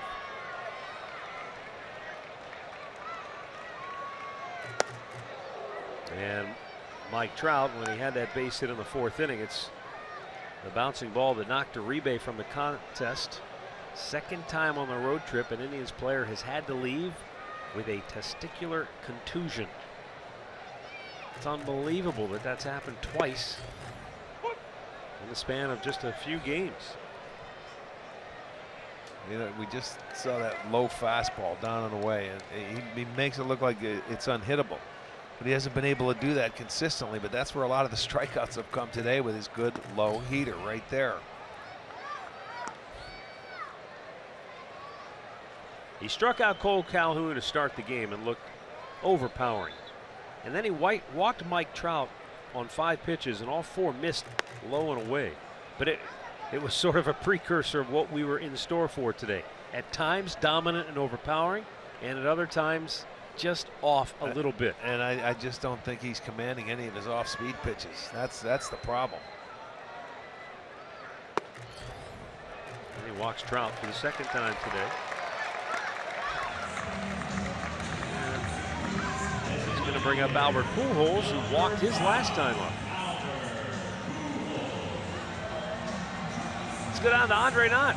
Well, Scott Atchison has gone out to be the bullpen coach this weekend with Jason Murray taking care of some family situations. I talked to Atch about being here and being in the bullpen and not being back there helping Barney out. He said this is the first time the adrenaline got going when he walked out here the other day. He says he pays attention to the game the same exact way that he's paid attention to it when he's been back with Barney. Sure. He goes, but it's a little bit different being out there. He also made his debut, major league debut, in this ballpark. So this is a special place for him. So I told him we would talk about him when he can't hear us. So this is why we're talking about him now. Well, you know what, though? I mean, the adrenaline will get flowing, man. He's been a reliever his whole life, you know, looking from afar, and that brings him right back in. Just make sure Tito doesn't call for him to come back in. Yeah, he was he was a guy that was durable. He could eat up innings. Anything you needed. He'd come in, and I guarantee you, he'd throw strikes. He'd get it done in a hurry. He was the relief utility man if there ever was one. So it probably makes him a little more at ease in that role, and that he's been out there so much in his career that he knows what guys need to hear. You know what? You're back talking to the relievers and getting them set for situations and hitters, and I think it would be fun for him, to be honest with you. It'd be refreshing to get back out there and you're seeing the baseball instead of inside looking at it from a camera. Well, Tito also thinks, guys, this is going to be good for Atch down the road as he trying to figures out what he wants to do with baseball. So it's good to kind of have a different thing and see to go out there, see if he wants to be a bullpen guy or a pitching coach. But this is a good way for him to figure it out. Yes, it is.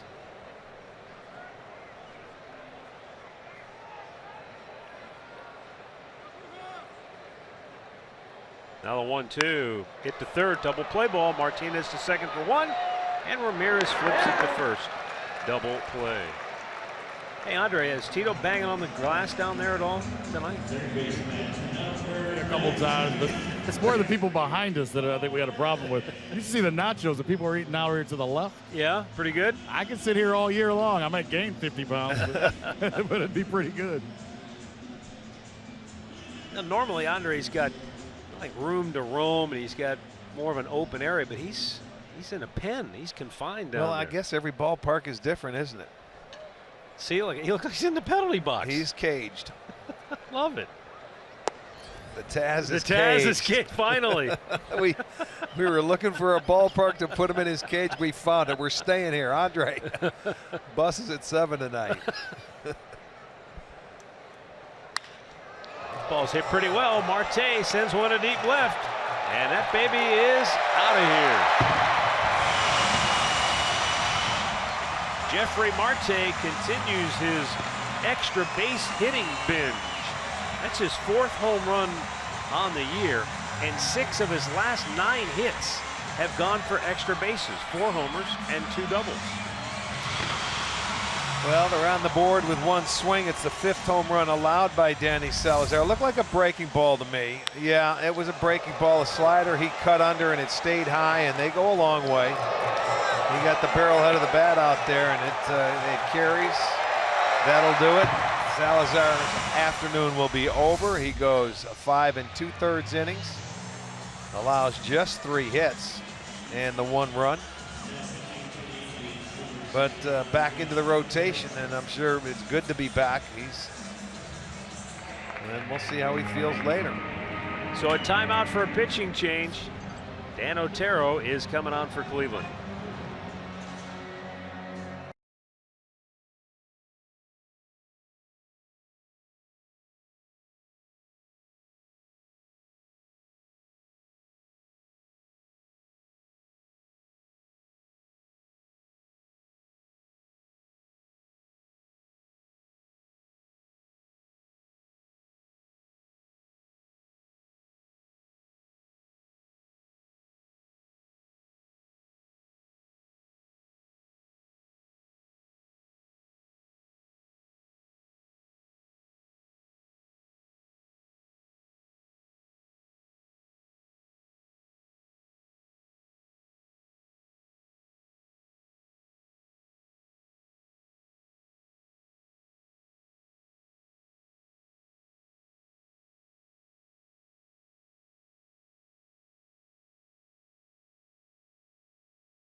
Angel Stadium in Anaheim.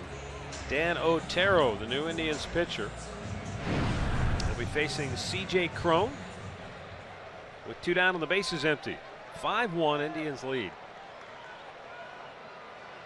Otero has done a splendid job. Yes, he has. He comes in, he throws strikes, a lot of sinkers, keeps the ball down. That's the thing. You like to see him. He's a sinker ball specialist. You hit the ball on the ground, let your fielders do the work, and he's been very good at it to this point.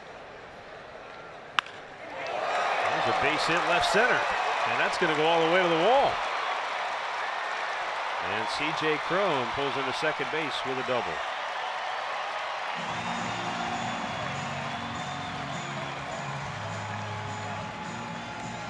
Before he threw that pitch, I was about to say,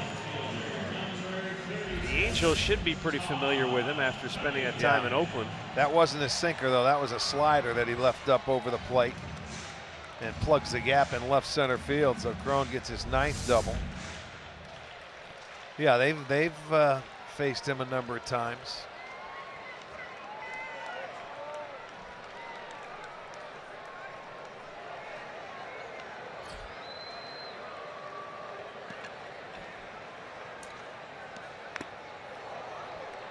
Todd Cunningham is swinging a foul ball.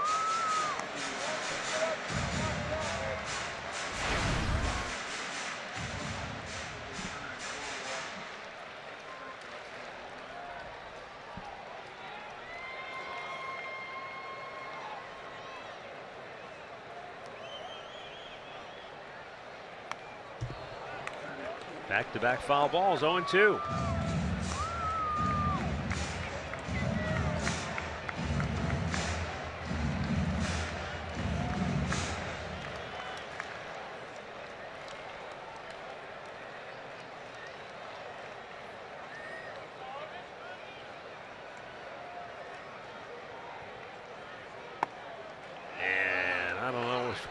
With that, whew. I guess it was a bit high. Well, they wanted it. Gomes called for it. It was up above the belt. Yeah. He wanted it up there to see if they could get the swing, and he didn't bite.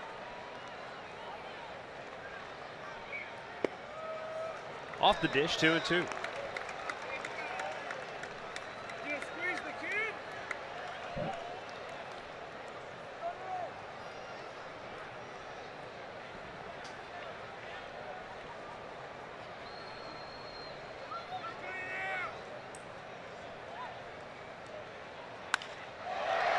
Fouled on the left side.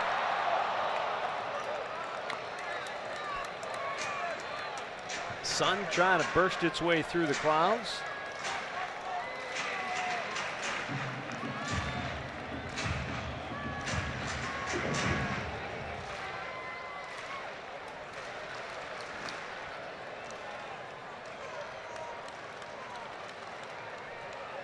And with a runner at second base and 2 out, the 2-2 pitch is grounded up the middle. Cut off by Lindor. He'll spin and throw. Got him. And the inning is over. Angels get on the board on the solo homer by Jeffrey Marte, but the Indians still lead it 5-1 after 6.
Cleveland Indians baseball is brought to you by the Injury Lawyers at Elk & Elk, proud partner of the Cleveland Indians. Call 1-800-ELK, Ohio. By Ford, built Ford tough. And by Subway, fresh is what we do. Rajai Davis swings at the first pitch and fouls it straight back as we start the 7th inning. Indians 5, Angels 1. Davis singled and scored in the 2nd.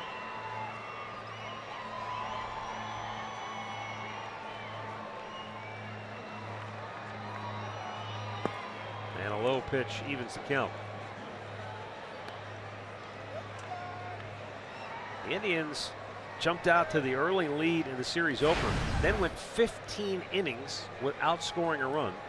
Got 3 in the 9th to tie the game last night before getting walked off in the bottom of the 9th. And then they jump out here early today in the first 2 innings, and since then nothing. They had just 1 hit since the 2-out 2-run single by Lindor in the 2nd inning. Well, again, it's that Angels bullpen. Same blueprint as Friday. Although they were able to do some damage last night in the 9th, and that came off their closer.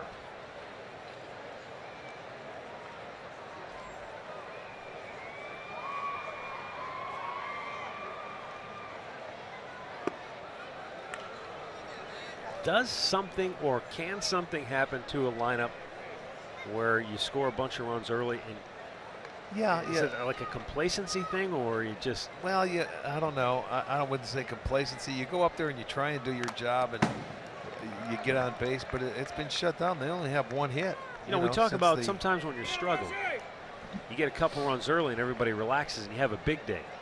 Well, they had a big inning, but then it just happened. Well, and then you've got a good starter on the mound. You're saying, okay, let's go. You know, that should be good enough to do it.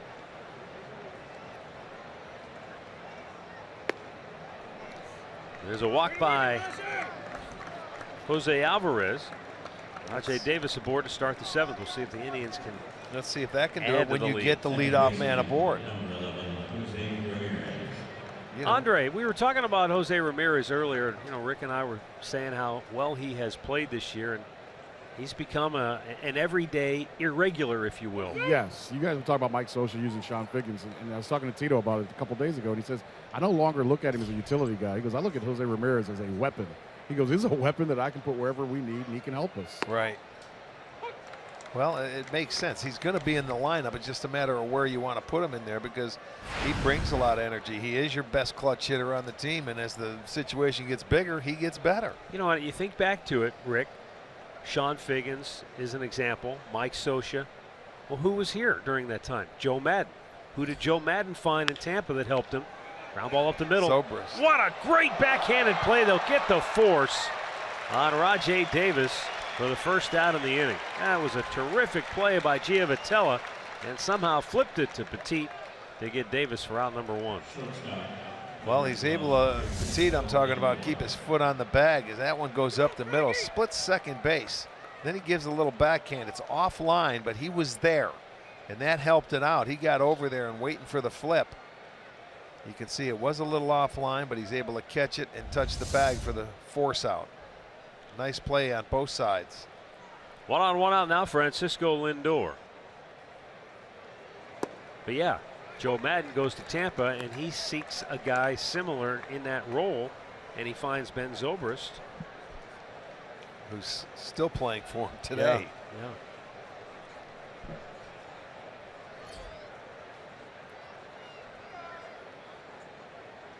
Lindor shoots one up the middle. It knocks off the leg of Alvarez. He'll go to first. Yeah, that hurt. There are 2 down, and he might have a welt. Yeah, that's a painful out. That would have been a base hit if it gets by him. He kicked it, and it happened to stay right there. He was alert enough to pick it up and throw to first base, but not that it's causing a little pain. I didn't see exactly where it got him, if it was on the foot or if it was on the shin. I think it's going to be up on the shin. Oh, yeah. I don't think that's a foot. No. Because that thing hurt. One hopper, and it was up off the ground, so I'm thinking that's a shin burner.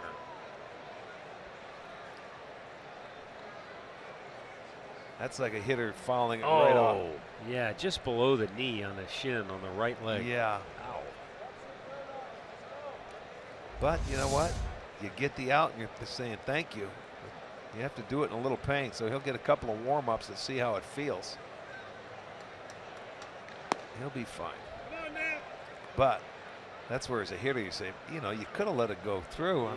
Lindor wanted his 3rd hit of the afternoon, is what he wanted.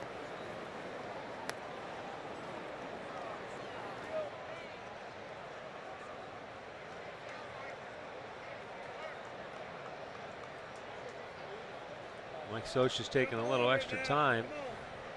No, he's going to the bullpen. He is. He went out to talk to him, and he made up the mind, said, nope, you're gone. So we get a timeout here in Anaheim. Corey Rasmus will be the new Angels pitcher. He wants the right-hander to face Mike Napoli, and that's very understandable. So with the Indians on top 5-1 here in the 7th, we have a timeout.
PGA Pro Jimmy Hanlon for tips on your game. He'll talk about the final tune-up before the U.S. Open. Plus, we got the LPGA and Senior Tour action. Golf Zone presented by American Eagle Mortgage and Varmint Guard tonight at 8 on Fox Sports Ohio. 2 down. Corey Rasmus will face Mike Napoli. Napoli 1 for 3 on the afternoon. Single to right his last time up. He's got a runner in scoring position.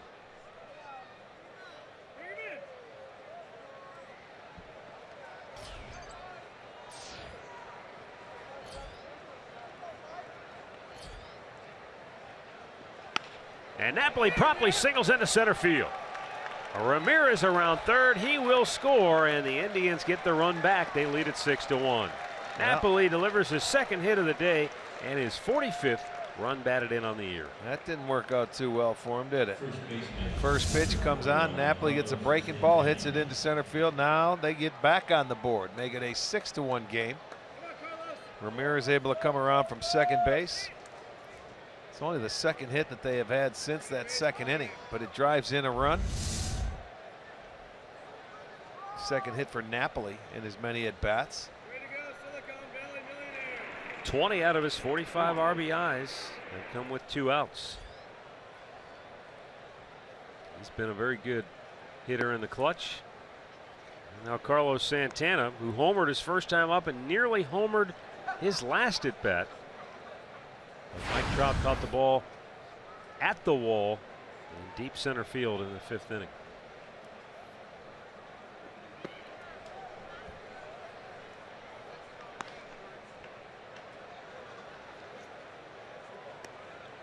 Corey Rasmus, 28-year-old pitcher. You're probably familiar with his brother, Colby, who plays for the Houston Astros. You may not know that his dad was drafted by the Angels in 1986. Ground ball to second, ends the inning. But the Indians get a run here and lead it 6-1 as we've reached the 7th inning stretch in Anaheim.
It's Miller time, brought to you by Miller Lite. And today's feature is Michael Martinez. He's the king of the twofer. Yeah, he is. That was a beautiful throw in Chicago where he got the double play. Gets one here today in center field, a one-hop throwback to get him, and then he's moved to third base, and guess what? He's turning two from on the infield. This time a 5-4-3 double play. That one at third base was a piece of cake by comparison. Yeah, huh? yes it was. Yeah, a nice short throw to second base and get rid of it. Bottom third of the order for the Angels here in the seventh. Dan Otero got the final out of the sixth inning.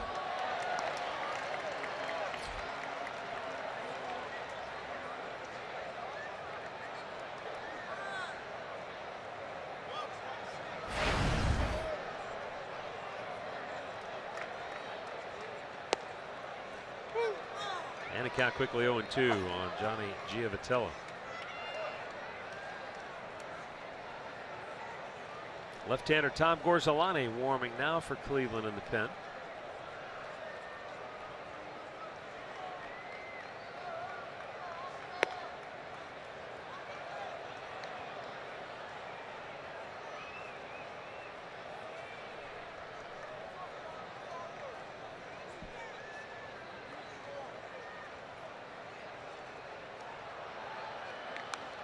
Foul right back.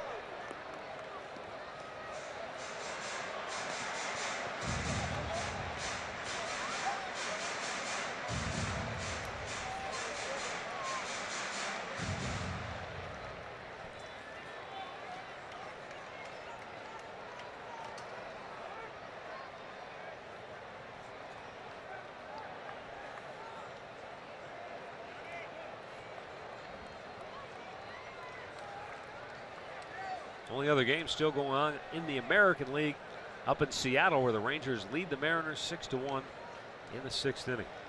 Texas trying to take a 5-game lead in the division. Maybe playable here for Santana. He's to the railing, can't get in there.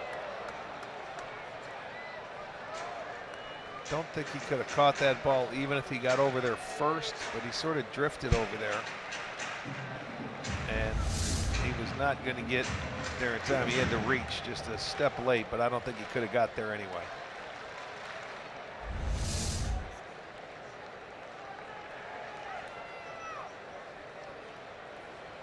Way outside, 2-2.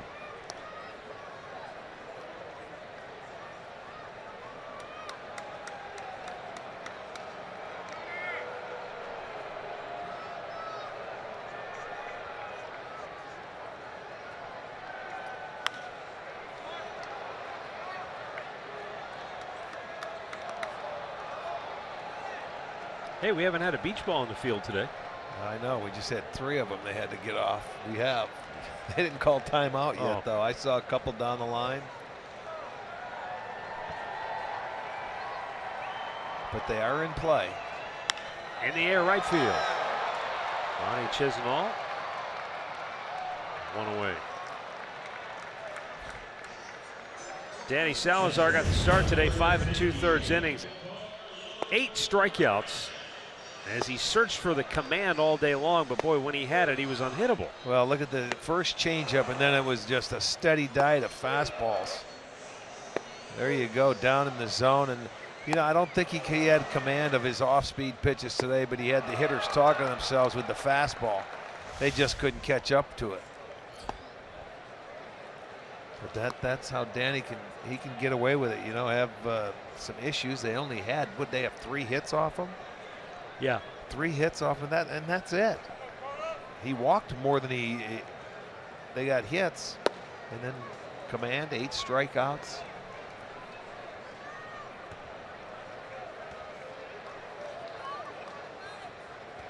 Carlos Perez had a base hit in the 5th inning. Applied to left back in the 3rd. That ball ate him up, 1-2.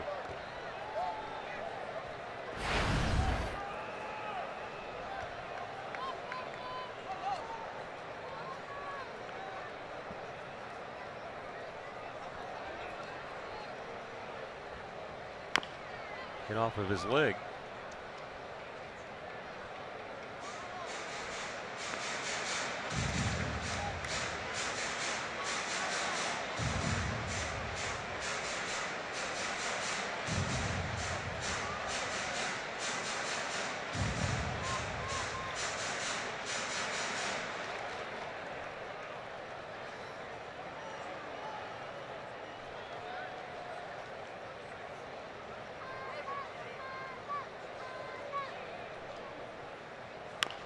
Pulls it foul.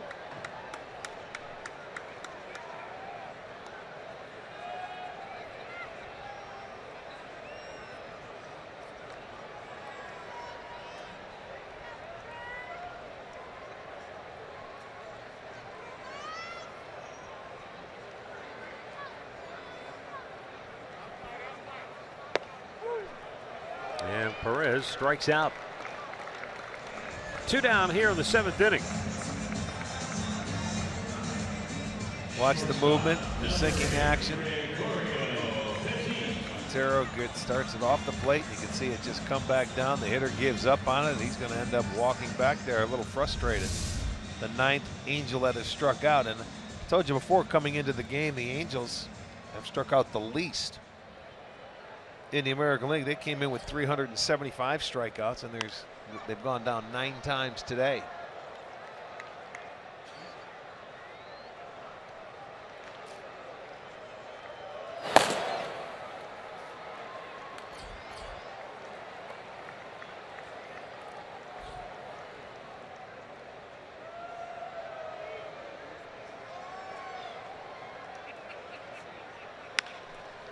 Ground ball right up the middle. And Petit is aboard with a 2-out single here in the 7th inning, and that's going to bring out Terry Francona for a pitching change. We'll see the left-hander Tom Gorzolani. He'll come on to face Cole Calhoun with 2 outs and a runner aboard in the 7th, with the Indians on top 6-1.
Iowa's back. It includes your first drink, so just grab some friends, catch the game from the corner or the new drink rails in left field. District tickets available only online at Indians.com/district ticket.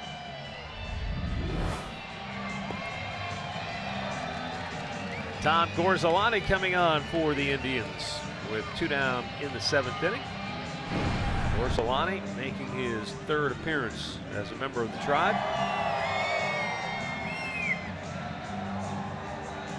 Lefty-lefty matchup with Cole Calhoun, who is 0 for 3. I'm thinking his only hitter, huh? Left-hander hopefully gets out of the inning.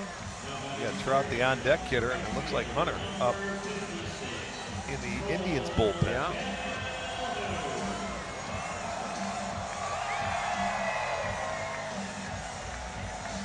So the cloud's starting to break up a little bit, getting a lot lighter here.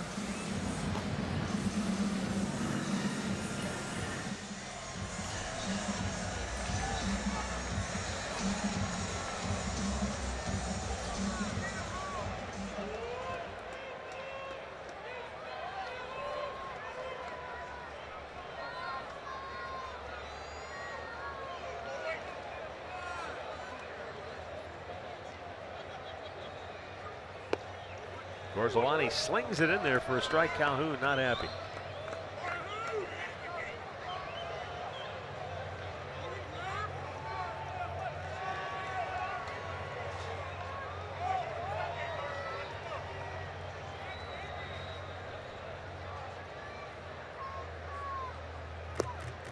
It's low, 1 ball, 1 strike.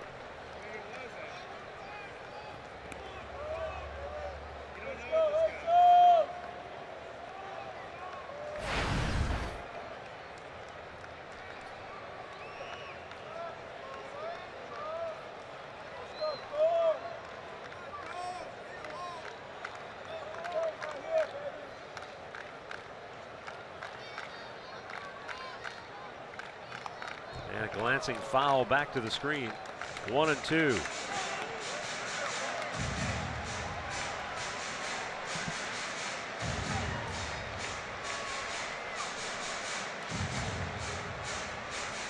The only run for the Angels in this game came on a 2-out solo homer by Jeffrey Marte in the 6th.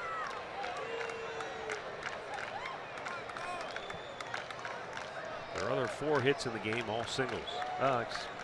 Except for the double by Cron. Forgot about that one. The 1-2. A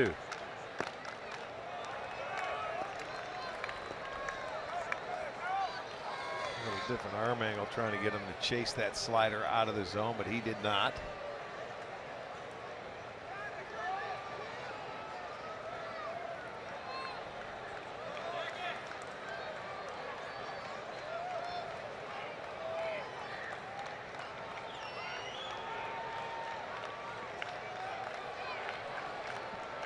And the 2-2 pitch. Runner goes. Swinging a ground ball toward first. Santana will take it himself. And the inning is over. 7 in the books. Indians 6, Angels 1.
Presented by authority of the Cleveland Indians and may not be reproduced or retransmitted in any form.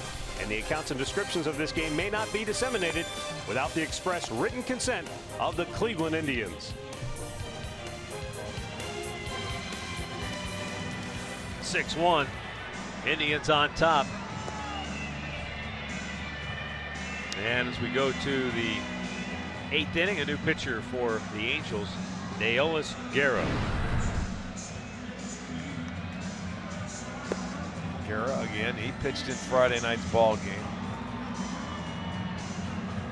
He went 2 2/3 innings, gave up a hit. He was the first one out of the chute on Friday. He had 1 strikeout.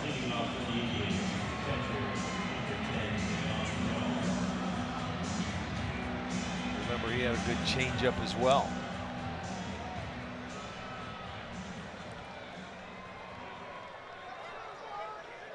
For those of you who have watched our telecasts from the West Coast in years past, particularly here in Southern California, you're well aware that our stage manager, John Q. Reynolds, he's tied in, he's connected.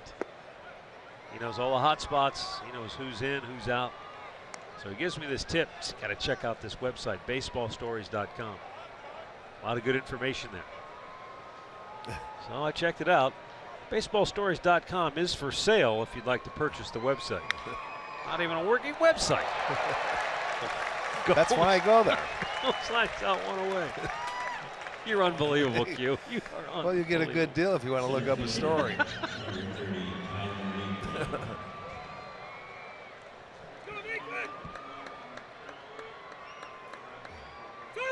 It's a shame we only get to see him once a year, isn't it? I know. This time it seemed to be a little shorter. Quick turnaround here. 3 games were out after today's game.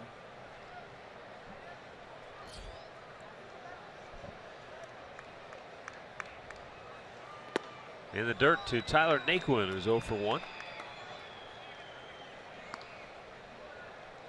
Maybe we'll play the Dodgers in interleague out here again next year. We'll get 2 trips with Q. Well, there's the possibility. I would think it's about their turn to come to Cleveland. We haven't been to San Diego or Colorado in a while. Yeah, you're right. Tyler Naquin ropes the ball into right field. 1 out single here in the 8th. Naquin now has hit in 3 straight games. Recapping our keys to the game brought to you by Mazda. Early offense, the formula. The Indians trying to improve their record. They've won 11 in a row when they score first, trying to run that mark to 26-6 overall. Yeah, how about that? Going to 20 games over the 500 mark when they can get on the board first. Danny Salazar pitched well enough. He was hit and miss at times. He was overpowering when he was in the strike zone. Lonnie Chisnall shoots the ball into left field. And the Indians have back-to-back singles with 1 out here in the 8th inning off Deolis Guerra. Take a look at where this ball was when Lonnie made contact with it. Well, he and Naquin, those 2 guys, they love the ball down. Gomes is another guy. They're good low ball hitters for whatever reason. That was not a strike, but he was able to get a base hit going the other way. Now Michael Martinez, who is 0 for 3, picked up an RBI and scored a run back in the 2nd.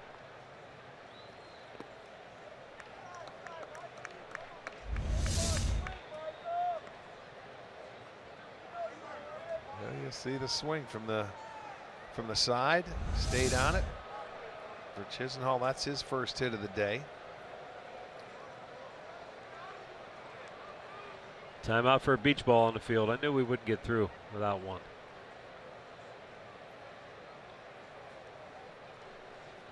It was quickly smothered, though.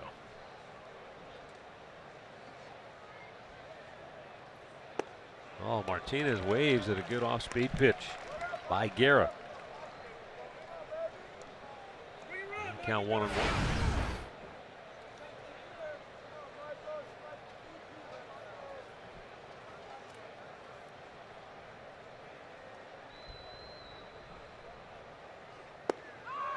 Going out of second base, but Naquin is back in there. You know, it's interesting. I was watching Michael when he was in the field last half inning. He's got those sunglasses, but the sunglasses were on the top of his hat.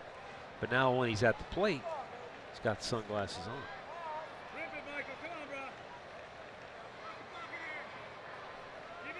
I don't know if he's... Was it this sunny when they were out there fielding? That's the question. Or did he have to look up into any sunshine? These glasses are made now, though. They don't. You can keep them down all day long. They whether you're filter the light out. No, you can keep them down. They're just. I don't think they keep the sun out of your eyes. I mean, you look up into it and you see a ton of guys losing balls in the sun with the glasses that they wear all the time. Fouled by Martinez.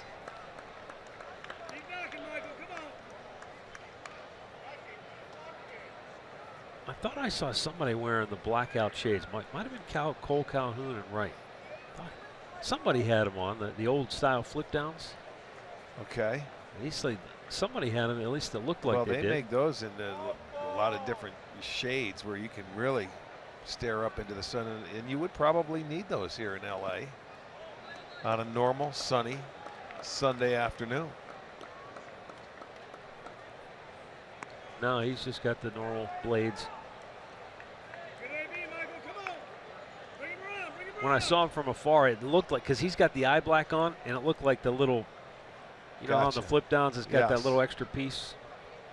Not many guys wear those anymore. Very, very few, if any. The 3-2. And Mark. Oh, he's rung up by the home plate umpire. He was headed to first. I thought it was ball 4 as well. But no, says home plate umpire Mark Ripperger. Well, take a peek and see what you think. Oh my, that's not even close. Can understand why Michael was kind of stopped in his tracks there. Well, top of the order, Rajai Davis has singled, scored a run. He's walked. He's been hit by a pitch. Pulls that way foul.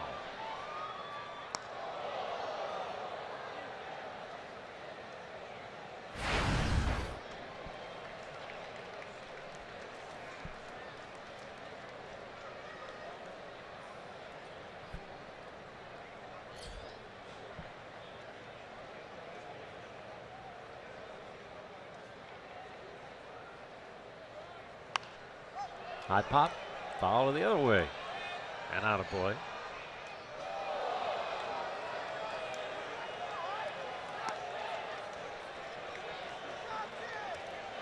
This is the 50th year for this ballpark, though it doesn't really look a whole lot like it did 50 years ago. They've done extensive renovations over the years, and really since it became an Angels-only facility, they've done a nice job. When they shared it with the Rams there for a while, it was totally enclosed. Yeah.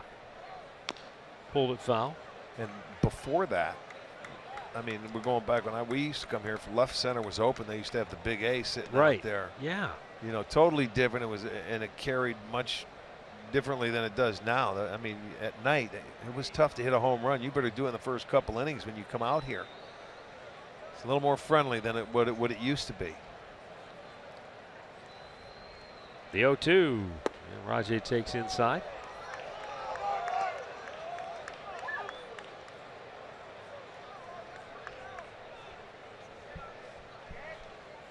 Yeah, but you can see out in the distance the Honda Center out there for Yeah. the hockey team. The pond. Yeah. The 1-2 on the way. In the air to center. Charging in is Mike Trout. Makes the catch. We'll go to the last half of the 8th. Cleveland 6, the Angels 1.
Tommy Hunter will come on to pitch for the Indians. Tom Gorzolani faced just the one hitter. Cole Calhoun retired in to end the 7th inning.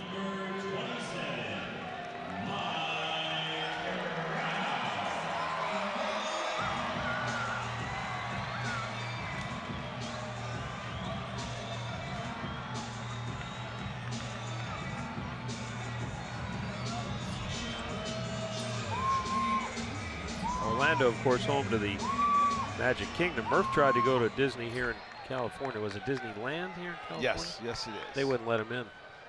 Said he was too tall.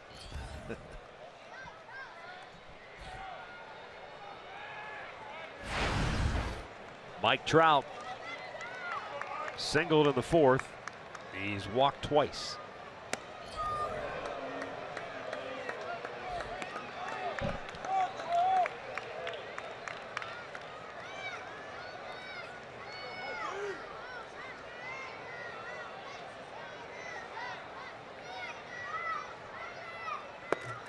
In there for a strike.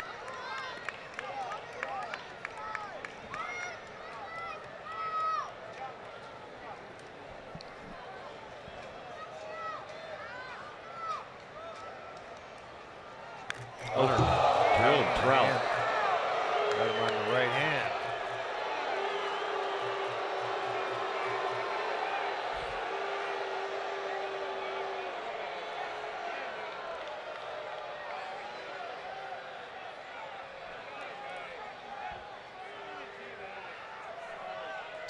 Want to take a look and get that glove off.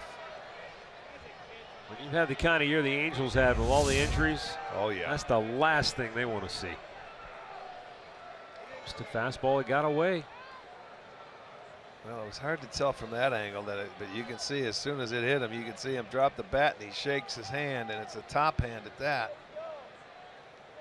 What was his finger? Right on the fingers, the tips of the fingers, a little numb. He's going to come out of the game. We'll get some ice and get that looked at right now.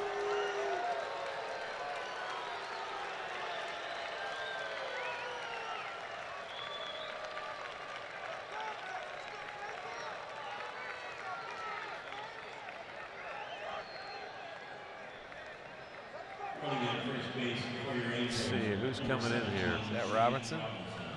Shane Robinson will come in to run for Mike Trout.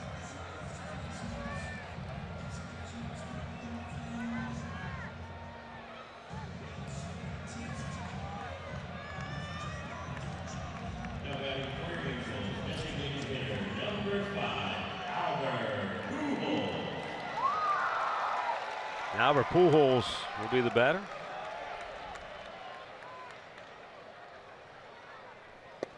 And takes a strike.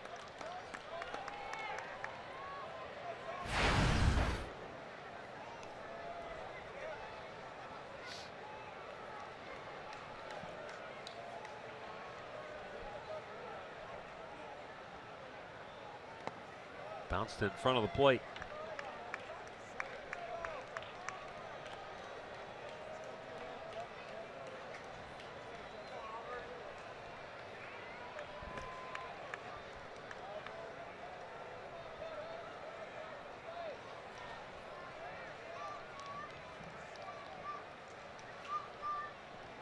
Swung on and missed.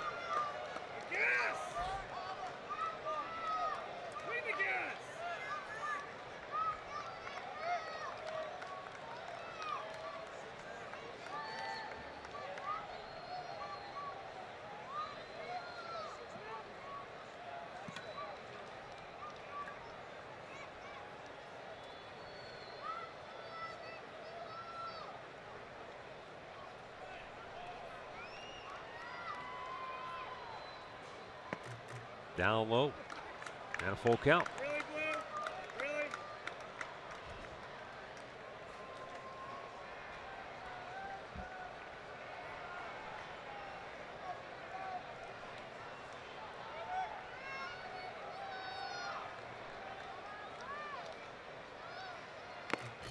And Pujols strikes out. One down in the bottom of the eighth. Comes right back at him, 3-2. Not going to walk him, give him a fastball. Pujols swings through it. Right into the glove of Gomes. That's out number one here in the eighth inning.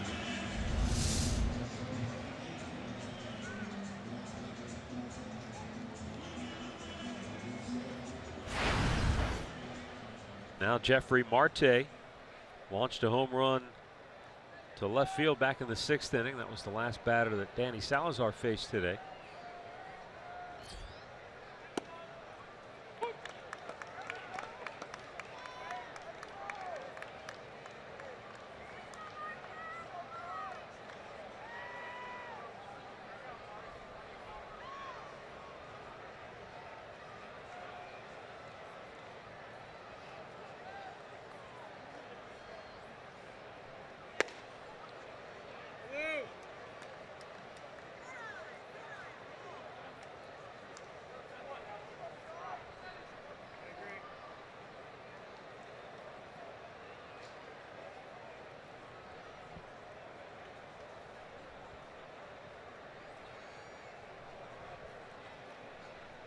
Tommy Hunter with a 1-1 pitch and a swing and a foul back.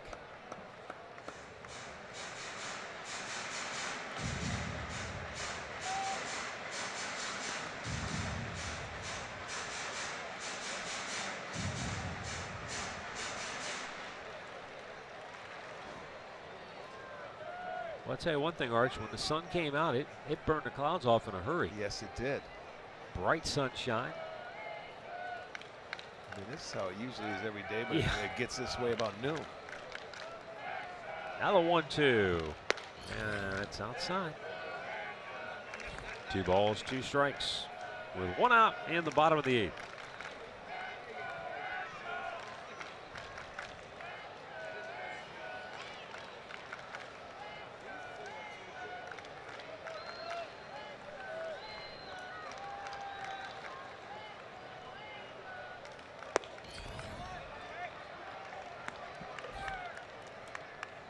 Full count. We got a bunch of those today.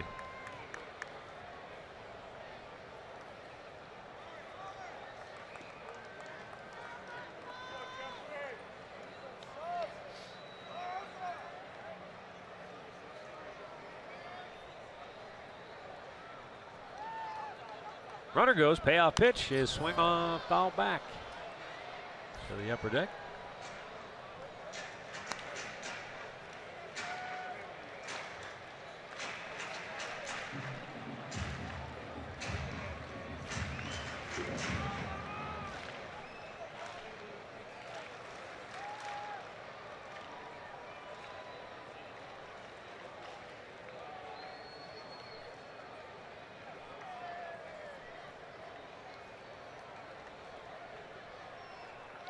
Runner goes, ground ball to third. Martinez with a great backhanded play. He'll go to first, and there are 2 down. No chance because the runner was going. Otherwise, that would have been another double play. Yeah, that was a really nice play by Martinez on the backhand side. There was nothing he could do, you know, with the runner off. But on the backhand side, he spins and he looks and he just takes the only out he had at first base, but a good play over there at third. I mean, that ball hit sharply.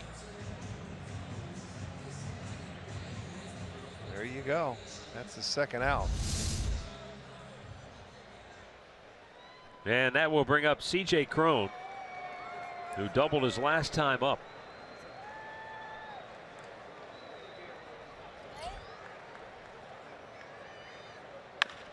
Now he tries the right side of the infield and eats up Jose Ramirez, and the Angels will get a run. Shane Robinson will score on the error by Jose Ramirez. And that makes it a 6-2 ball game. First error of the day for the Indians. And that's just a routine play. It goes off the end of his glove or the thumb of the glove, trickles into right field, allows Robinson to score.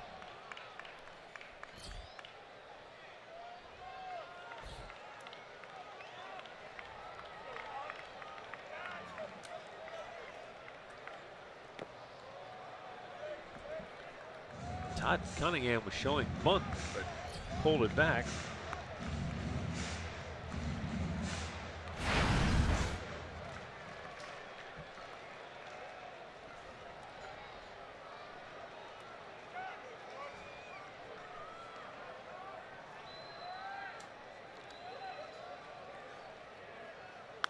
Pops it up behind the plate and playable for Yan Gomes. And the inning is over. Angels get an unearned run here in the 8th. 6-2 Cleveland as we head to the 9th.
Nice. Very good. Very good is right. Now, when you guys get on your show, you have to ask Jensen. I'm curious to know from a pitcher's kind of point of view, how much David Huff really hurt himself by not turning that double play today. I mean, I think that's a huge point in this game. I know it was a long time ago and a lot of baseball's been played since.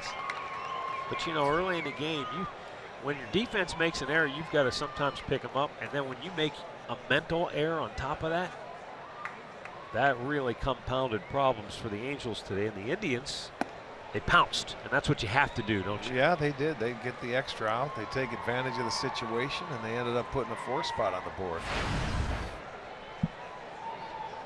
Jose Ramirez scored in the 7th inning when he reached on a fielder's choice. This was way back in the 2nd inning. This would have ended the inning. Third, little check swing. He went to second, and then he was going to, just went to first and realized double play in order. Now, of course, if Petit would have done that same maneuver had he thrown it right, still wouldn't have turned a double play. But true. But the timing of that play was messed up because of that situation.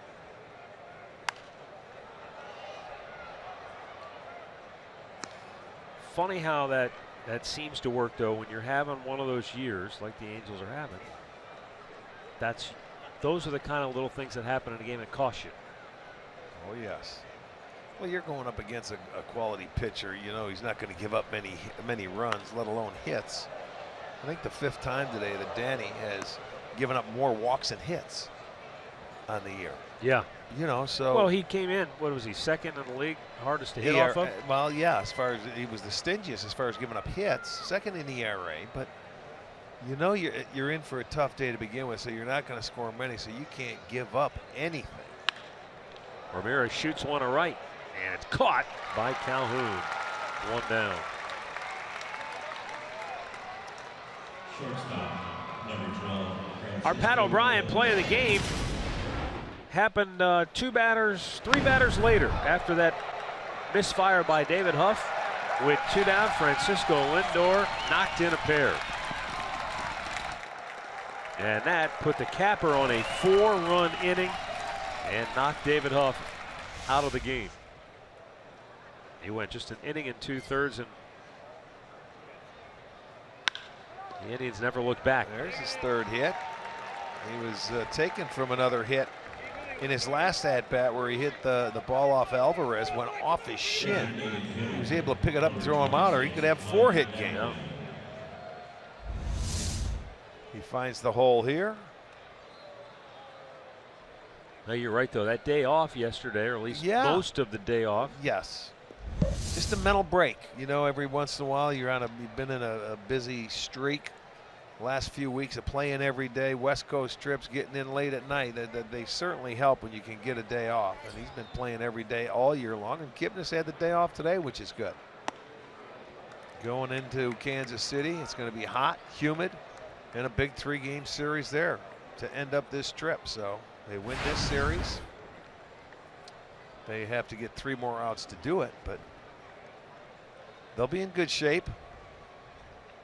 Mike Napoli's had a good series, returning to the place where it all began for him. By the way, for Lindor, that's his 10th 3-hit game this year.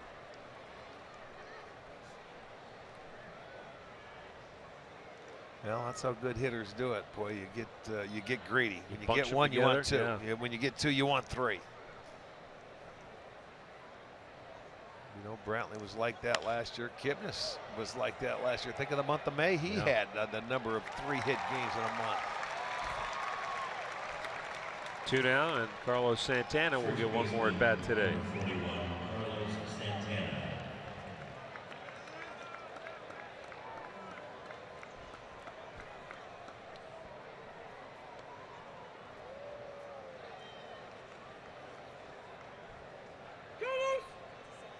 A lot of folks have already headed for home.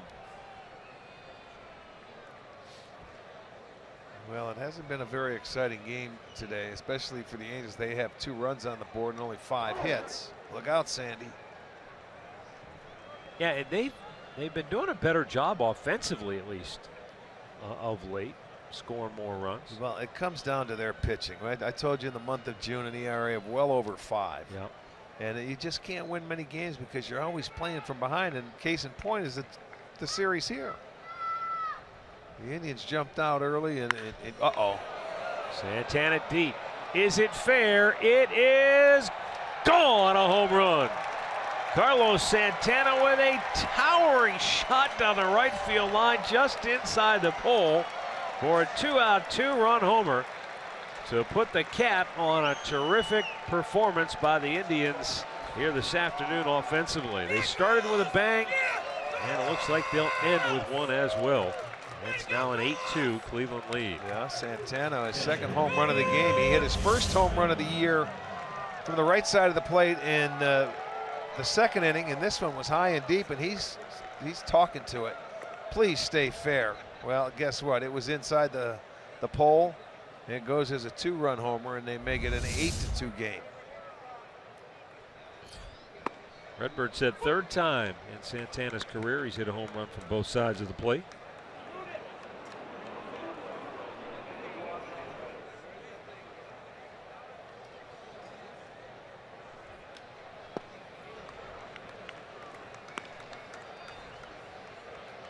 Eight runs on 11 hits for the Indians.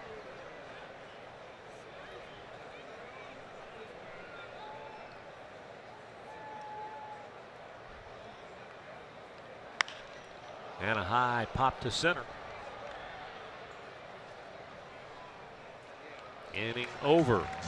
Carlos Santana with his second home run of the afternoon makes it 8-2 Cleveland as we head to the bottom of the ninth.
The ninth inning, and Zach McAllister on to finish for the Indians. Got the bottom third of the Angels order due up.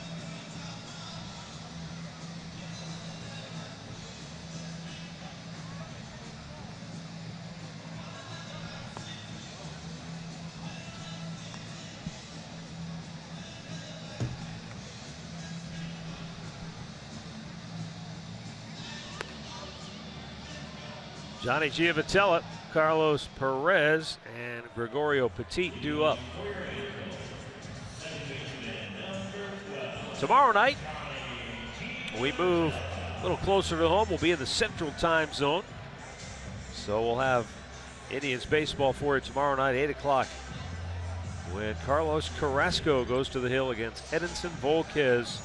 Indians Royals from Kauffman Stadium in Kansas City. Monday, Tuesday, Wednesday, all 8 o'clock starts. And we'll have them all for you right here on Sports Time Ohio.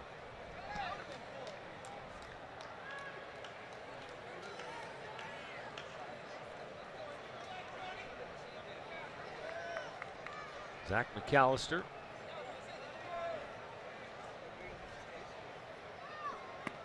Delivers down low.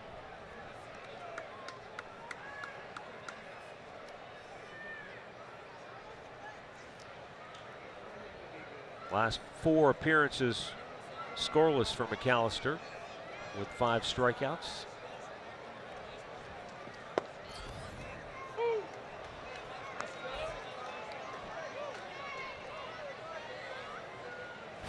He had a rough run there where he was giving up a lot of runs, inherited runs. But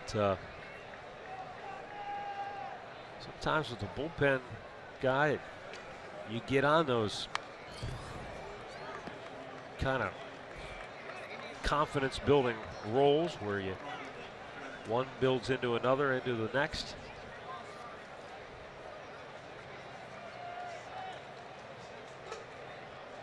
There is no doubt that Terry Francona is looking for help when it comes to those late inning situations. You can't. That 7th inning is the inning that they really got to look for. Yeah, you can't always ask Brian Shaw to come into the 7th and then pitch the 8th as well. So. Yeah, and Shaw's had his hiccups this year as well. And there are nights when, yeah, you'd like to maybe use somebody else in that 8th inning and not have to always lean on Shaw. So.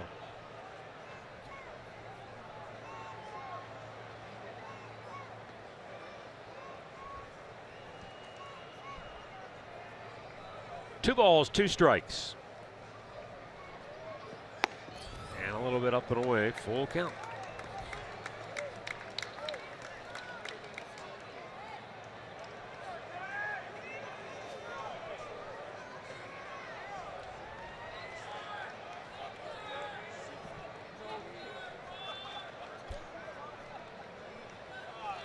Here's the payoff pitch, and a line drive base hit into right field.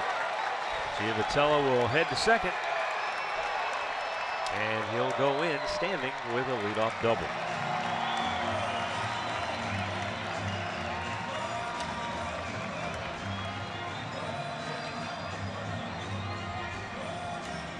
That'll be the 6th hit for the Angels, 2nd double of the afternoon for them. Giavotella gets a fastball in the full count away, stayed on it nicely, hits it down the right field line.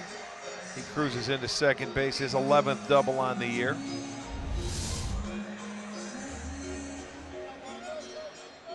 Indians with 8 runs on 11 hits. They have made an error. The Angels 2 runs on 6 hits. They also have made an error.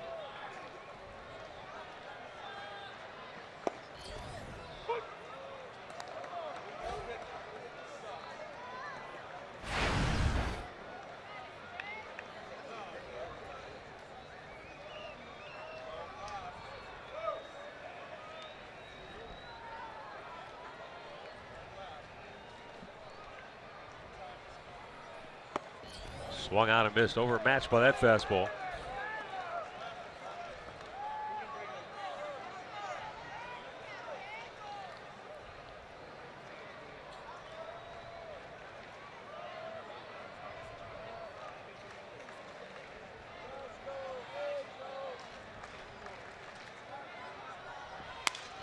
And a little broken bat bouncer towards second base.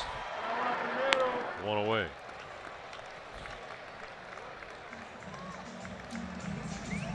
Take a look at how they match up in Kansas City with Carrasco and Volquez tomorrow. Josh Tomlin, Chris Young go on Tuesday night. And then Corey Kluber against Ian Kennedy on Wednesday. We saw those 3 of those pitchers back in Cleveland when we were there in that 4-game series. So there you get it, 8:15 start time.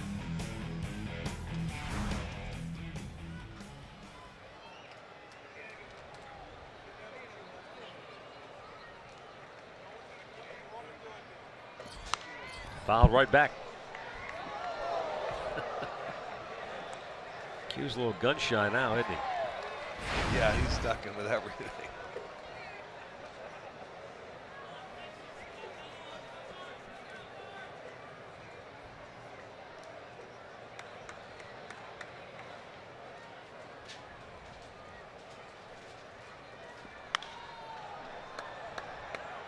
down the right side, but that's going to make its way into the seats.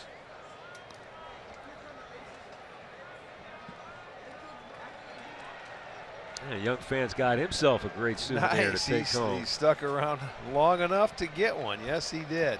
Good for him. He'll go home a happy camper.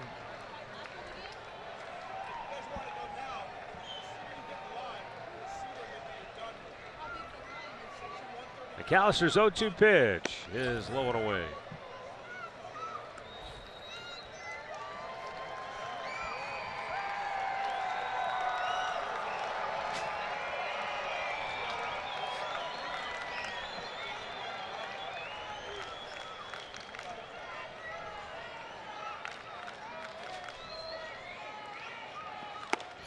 Upstairs. 2-2.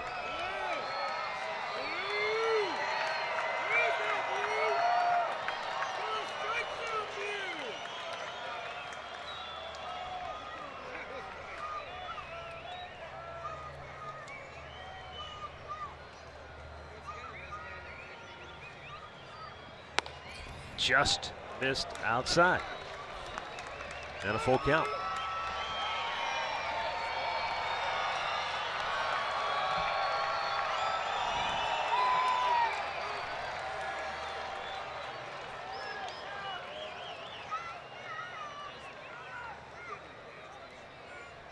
Payoff pitch. He missed high, ball 4. Zach McAllister struggling here with a 6-run lead in the 9th. A lot of double. He's walked one. There's one out. Now we go to the top of the order to Cole Calhoun.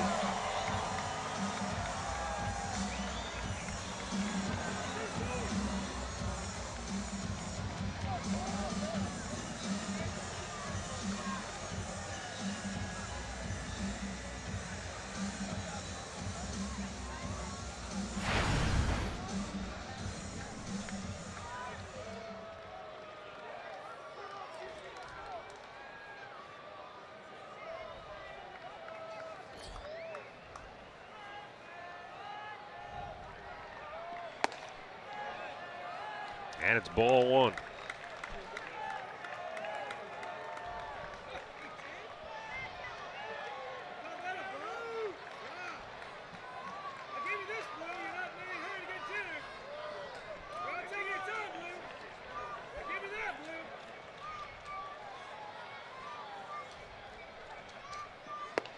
Calhoun swinging for the downs, came up empty. And it's 1-1. You know, Escobar has moved to the on-deck circle to bat for Shane Robinson. And of course, came on for Mike Trout when he was hit by a pitch in the 8th. No word on Trout. Hopefully, he's fine. Like the pitch caught him on the maybe one of the fingertips. And a base hit in the right field. And another run will come home for the Halos here, as Giavotella scores to make it an 8-3 ball game.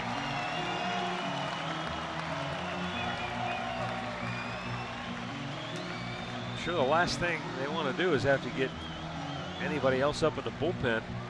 But well, they're going to have to. Yes, they will. Absolutely. Now, I think it's Cody Allen. Not sure.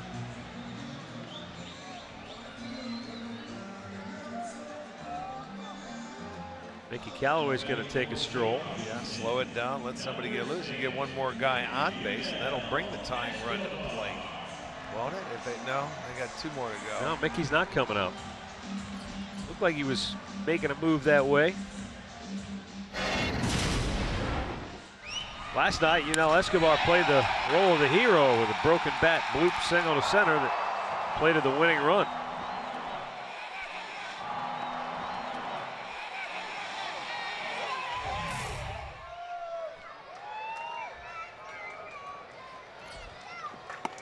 Upstairs, ball 1.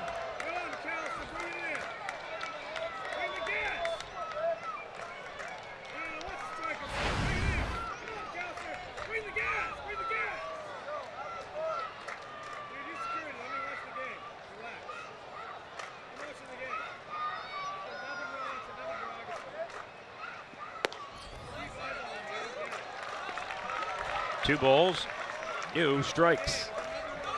Pitching from behind, it makes it a lot tougher. This guy's a high fastball hitter now. Mickey Callaway is coming out. He's just digging himself a hole. You know, 21 pitches and 10 balls, 11 strikes.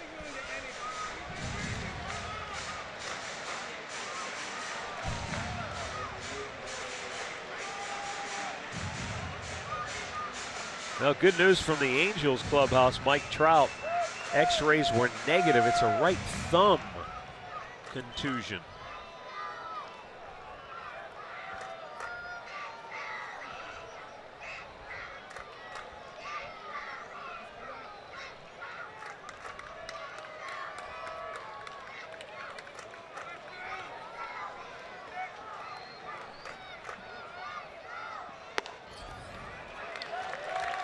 It's 3-0. I'll tell you what, if Escobar reaches, McAllister's done. Because then it becomes a save situation. The tying run going to the on-deck circle.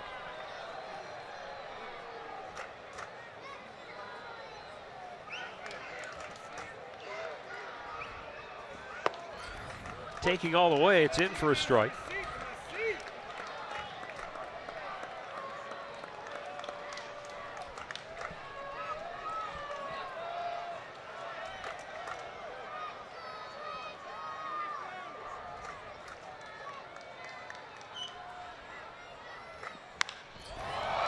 In the air to center field, Tyler Naquin will make the grab, and there are 2 down. And that'll bring up Albert Pujols, who is 0 for 3 today and 2 for 11 in the series.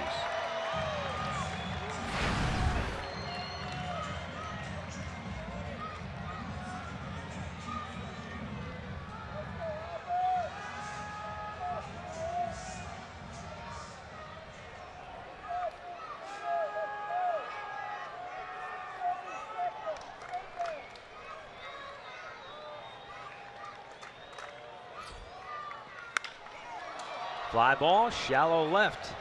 Long run for Lindor and Rajay's there to make the catch and end the ball game. The Indians win it by a final of 8-3 and take the series, winning 2 of 3 from the Halos, and the Indians will leave town with a record of 35-27 on the year, maintaining a 3-game lead in the American League Central Division. Danny Salazar gets the win. He is 7-3. The loss to David Huff, he's 0-2. And with today's defeat, the Angels fall to 27-36 on the year. So the Indians take care of business and get it done here in Anaheim. At times it wasn't pretty, but the end result is all that matters as the Indians